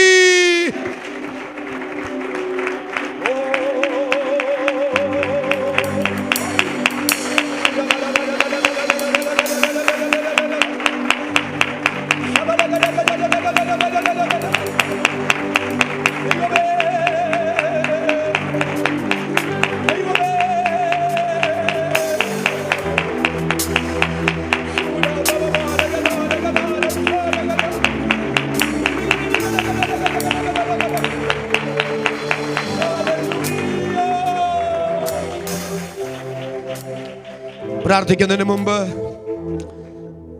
കർത്താവ് പറഞ്ഞു, നിന്റെ വലം കണ്ണ് നിനക്ക് ഇടർച്ച വരുത്തുന്നു എങ്കിൽ അതിനെ ചൂഴ്ന്നെടുത്ത് സ്തോത്രം ചെയ്ത് പറയാമോ, എറിഞ്ഞുകള. നിന്റെ വലം കൈ നിനക്ക് ഇടർച്ച വരുത്തിയാൽ അതിനെ വെട്ടിയെടുത്ത് എറിഞ്ഞുകള. അക്ഷരികമായ കണ്ണിൻ്റെ കൈയുടെ കാര്യമല്ല അവിടെ പറയുന്നത്. അതിനൊരു അർത്ഥമുണ്ട് കേട്ടോ, ഒന്ന് ശ്രദ്ധിച്ചോണേ. ചൂഴ്ന്നെടുത്ത് വെട്ടിയെടുത്ത് എന്ന് പറഞ്ഞാൽ എന്നെ അറിയാവോ, ഇനി ഒരിക്കലും അത് അവിടെ തുന്നിച്ചേർക്കാൻ കഴിയാത്ത നിലയിൽ, ഇനി ഒരിക്കലും അത് അവിടെ മടക്കി വയ്ക്കാൻ കഴിയാത്ത നിലയിൽ, ഇനി അതിന് ഒരു മടങ്ങി വരവ് ഉണ്ടാകാത്ത നിലയിൽ എന്നേക്കും എന്നേക്കും എന്നേക്കും അതിനെ പടിക്ക് പുറത്ത് നിർത്തുക, അതിനെ ജയിക്കുക. ഇന്ന് പകൽ എത്ര പേര് ദൈവത്തോട് പറയും, കർത്താവേ എനിക്കൊരു ജയാളിയായി മാറണം. കർത്താവിൻ്റെ ആത്മാവ് ഇന്ന് പകൽ അതിനായി നമ്മെ സഹായിക്കേണ്ട പ്രിയരെ. പലപ്പോഴും പലതിനെയും നമുക്ക് പൂർണ്ണമായി ജയിക്കാൻ കഴിയാതെ, ചിലതൊക്കെ നമുക്ക് ചില ദിവസങ്ങളിലേക്ക് ജയിക്കാൻ കഴിയുന്നു, ചില നാളുകളിലേക്ക് ജയിക്കാൻ കഴിയുന്നു. വീണ്ടും അത് നമ്മെ കീഴ്പ്പെടുത്തുകയാണ്. നിനക്ക് സ്ഥിരമായി ചിലതിനെ കീഴ്പ്പെടുത്താൻ കഴിയാതെ, സ്ഥിരമായി ചിലതിനെ ജയിക്കാൻ കഴിയാതെ, ആത്മീക ജീവിതത്തെ വരിഞ്ഞു മുറുക്കി, ആത്മീക പ്രാഗൽഭ്യത്തെ കെടുത്തി, ദൈവവുമായുള്ള ബന്ധത്തെ പോലും ആമേ നശിപ്പിക്കുന്ന ആ പാപ സ്വഭാവത്തിൻ്റെ മേൽ, ആ പൈശാചിക വ്യാപാരത്തിൻ്റെ മേൽ ഈ ഉപവാസ പ്രാർത്ഥനയുടെ 18ാമത്തെ പകൽ കർത്താവ് ഒരു ജയം തരാൻ ആഗ്രഹിക്കുമ്പോൾ, ദൈവവചനത്താലും കർത്താവിൻ്റെ രക്തത്താലും ദൈവത്തിൻ്റെ പരിശുദ്ധാത്മാവിനാലും ഇന്ന് പകൽ അതിൻ്റെ മേൽ ജയം ഞാൻ ഏറ്റെടുക്കുന്നു എന്ന് പറയാൻ മനസ്സുള്ള എത്ര ദൈവമക്കളുണ്ട്? അവർ ആധാരങ്ങൾ തുറന്ന് അല്പനിമിഷം ദൈവത്തിന് സ്തോത്രം ചെയ്യാം. അസാധാരണമായ ഒരു ദൈവശക്തി ഇന്ന് പകൽ നമ്മുടെ മേൽ പകരട്ടെ പ്രിയരെ. ചിലതിനെ ജയിക്കാൻ കഴിയുന്ന, ചിലതിനെ കീഴടക്കാൻ കഴിയുന്ന ദൈവശക്തി. എല്ലാവരും ആധാരങ്ങൾ തുറന്ന് അല്പനിമിഷം കരമടിച്ച് ദൈവത്തിന് നന്ദിയോടെ സ്തോത്രം ചെയ്യുക. കർത്താവ് എന്നോട് പറയുന്നു, ചിലർക്ക് ആഗ്രഹമുണ്ടെങ്കിലും ചിലതിനെ ജയിക്കാൻ കഴിയാതെ, ചിലതിനെ കീഴടക്കാൻ കഴിയാതെ, ഇതുവരെ നിങ്ങളെ നിസ്സഹായരാക്കിയ ചില മേഖലകളെ ജയിക്കാൻ കഴിയുന്ന ദൈവശക്തി.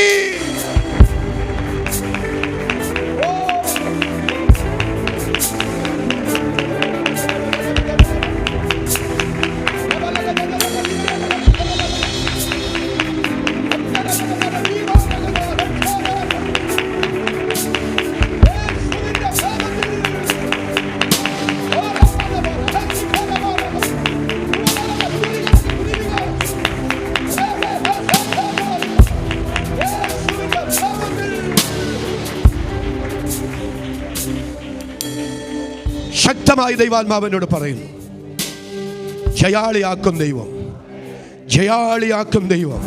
എത്ര പേർ ആധാരം തുറന്ന് സ്തോത്രം ചെയ്ത് പറയും, എനിക്കതിനെ ജയിക്കാൻ കഴിയും, എനിക്കതിനെ കീഴടക്കാൻ കഴിയും, എനിക്ക് ജയാളിയാകാൻ കഴിയും, എനിക്ക് വിജയിക്കാൻ കഴിയും. യേശുവിന്റെ നാമത്തിൽ ഇന്ന് പകൽ ഞാൻ അതിന്മേൽ ജയം ഏറ്റെടുക്കുകയാണ്. ആധാരം തുറന്ന് ആമേൻ പറയാൻ എത്ര പേർക്ക് ആത്മാവിൽ നിയോഗമുണ്ട്? നമ്മുടെ കരങ്ങൾ മുകളിലേക്ക് ഉയർത്തിപ്പിടിക്കുക. പിതാവേ, ഞങ്ങൾ അങ്ങേ സ്തുതിക്കുന്നു. ഞങ്ങൾക്ക് വലുത്, ഞങ്ങൾക്ക് ഏറ്റവും വലുത് ഞങ്ങളുടെ നിത്യതയാണ്.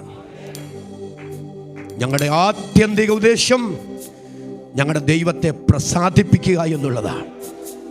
ഞങ്ങളുടെ ജീവിതം ഒരു ദൈവപ്രസാദമാകാതെ, ഞങ്ങൾ ദൈവപ്രസാദമാകാതെ ഇതുവരെ ഞങ്ങളെ കീഴടക്കിയതും ഞങ്ങളുടെ ആത്മീക പ്രാഗൽഭ്യത്തെ ഇല്ലാതെയാക്കിയതും കർത്താവേ, ഞങ്ങളും ഞങ്ങളുടെ ദൈവവുമായുള്ള ബന്ധത്തിൽ നിലനിൽക്കാൻ കഴിയാതെ ഇതുവരെ ഞങ്ങളെ പിറകോട്ട് വലിച്ചതുമായ ചില പാപസ്വാധീനങ്ങളുടെ മേൽ, പാപശക്തികളുടെ മേൽ ഇന്ന് പകൽ ഞങ്ങൾ ജയമെടുക്കുകയാണ്. ഞാൻ നിന്നെ കഴുകുന്നില്ലെങ്കിൽ നിനക്ക് എന്നോട് കൂടെ പങ്കില്ല. ഇന്ന് പകൽ ചിലതിനെ ജയിക്കാൻ കഴിയുന്ന ഞങ്ങളുടെ കർത്താവുമായുള്ള ആഴമായ സജീവമായ സ്നേഹ കൂട്ടായ്മ ബന്ധത്തിന്റെ ഊഷ്മളത ഞങ്ങൾക്ക് അനുഭവിക്കാൻ കഴിയുന്ന ആഴമായ ഒരു ശുദ്ധീകരണം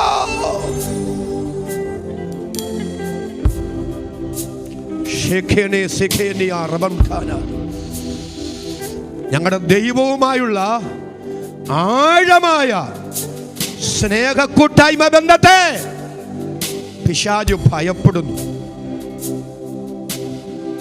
അവന്റെ ആത്യന്തിക ലക്ഷ്യം ആ ബന്ധത്തിൽ നിന്ന് ഞങ്ങളെ പിറകോട്ട് വലിക്കുക, ഞങ്ങളുടെ ആത്മിക പ്രാഗൽഭ്യത്തെ കെടുത്തുക.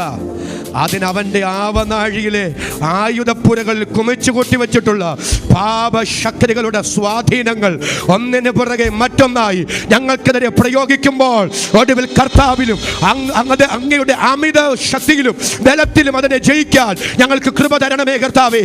യേശുവിൻ്റെ നാമത്തിൽ ഞങ്ങളുടെ ദൈവവുമായുള്ള ബന്ധത്തിൽ നിന്ന് ഞങ്ങളെ പിറകോട്ട് വലിക്കുന്ന, ഞങ്ങളുടെ ആത്മിക പ്രാഗൽഭ്യത്തെ കെടുത്തിയ, ഇതുവരെ ഞങ്ങളുടെ മേൽ ആ നിലകളിൽ തേരോട്ടം നടത്തിയ ആ പൈശാചിക ശക്തികളോട് ഇപ്പോൾ യേശു ക്രിസ്തുവിന്റെ നാമത്തിൽ ഞങ്ങൾ കൽപ്പിക്കുന്നു. ഞങ്ങളുടെ കർത്താവായ യേശു ക്രിസ്തു മൂലം ഞങ്ങൾക്ക് ജയം തരുന്ന ദൈവത്തിനു സ്തോത്രം.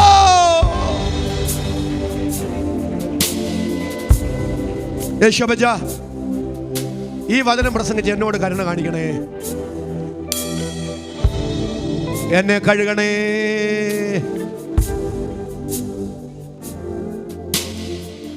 ഈ ഉപവാസ പ്രാർത്ഥനയുടെ 18ാമത്തെ പകൽ ഞങ്ങളെ ഒരുമിച്ച് കഴുകണേ, ഞങ്ങളെ ഒരുമിച്ച് കഴുകണേ, ഞങ്ങളെ ഒരുമിച്ച് കഴുകണമേ.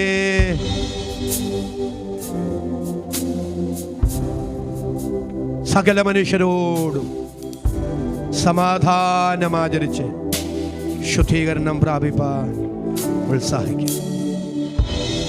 ശുദ്ധീകരണം കൂടാതെ ആരും കർത്താവിനെ കാണില്ല. ഞങ്ങൾക്ക് ആരോടും പകയുണ്ടാകല്ലേ, ഞങ്ങൾക്ക് ആരോടും വിദ്വേഷങ്ങൾ ഉണ്ടാകല്ലേ. അസൂയയും പകയും സ്വാർത്ഥതയും സങ്കുചിത മനോഭാവങ്ങളും ഞങ്ങളിൽ ഉണ്ടാകരുതേ. മുറുകെ പറ്റുന്ന പാപങ്ങൾ ഉണ്ടാകല്ലേ, ദൈവഹിതമല്ലാത്ത ബന്ധങ്ങൾ ഉണ്ടാകല്ലേ, തിരുഹിതമല്ലാത്ത കൂട്ടുകെട്ടുകൾ ഉണ്ടാകല്ലേ, തിരുഹിതമല്ലാത്തിടത്തൊന്നും ഞങ്ങൾ പോകല്ലേ. വിലക്കേണ്ടുന്നിടത്ത് ഞങ്ങളെ വിലക്കേണമേ, മാറ്റി നിർത്തേണ്ടുന്നിടത്ത് ഞങ്ങളെ മാറ്റി നിർത്തേണമേ, അടുപ്പിക്കേണ്ടുന്നിടത്ത് മാത്രം ഞങ്ങളെ അടുപ്പിക്കണമേ. ഞങ്ങളെ സമർപ്പിക്കുന്നവ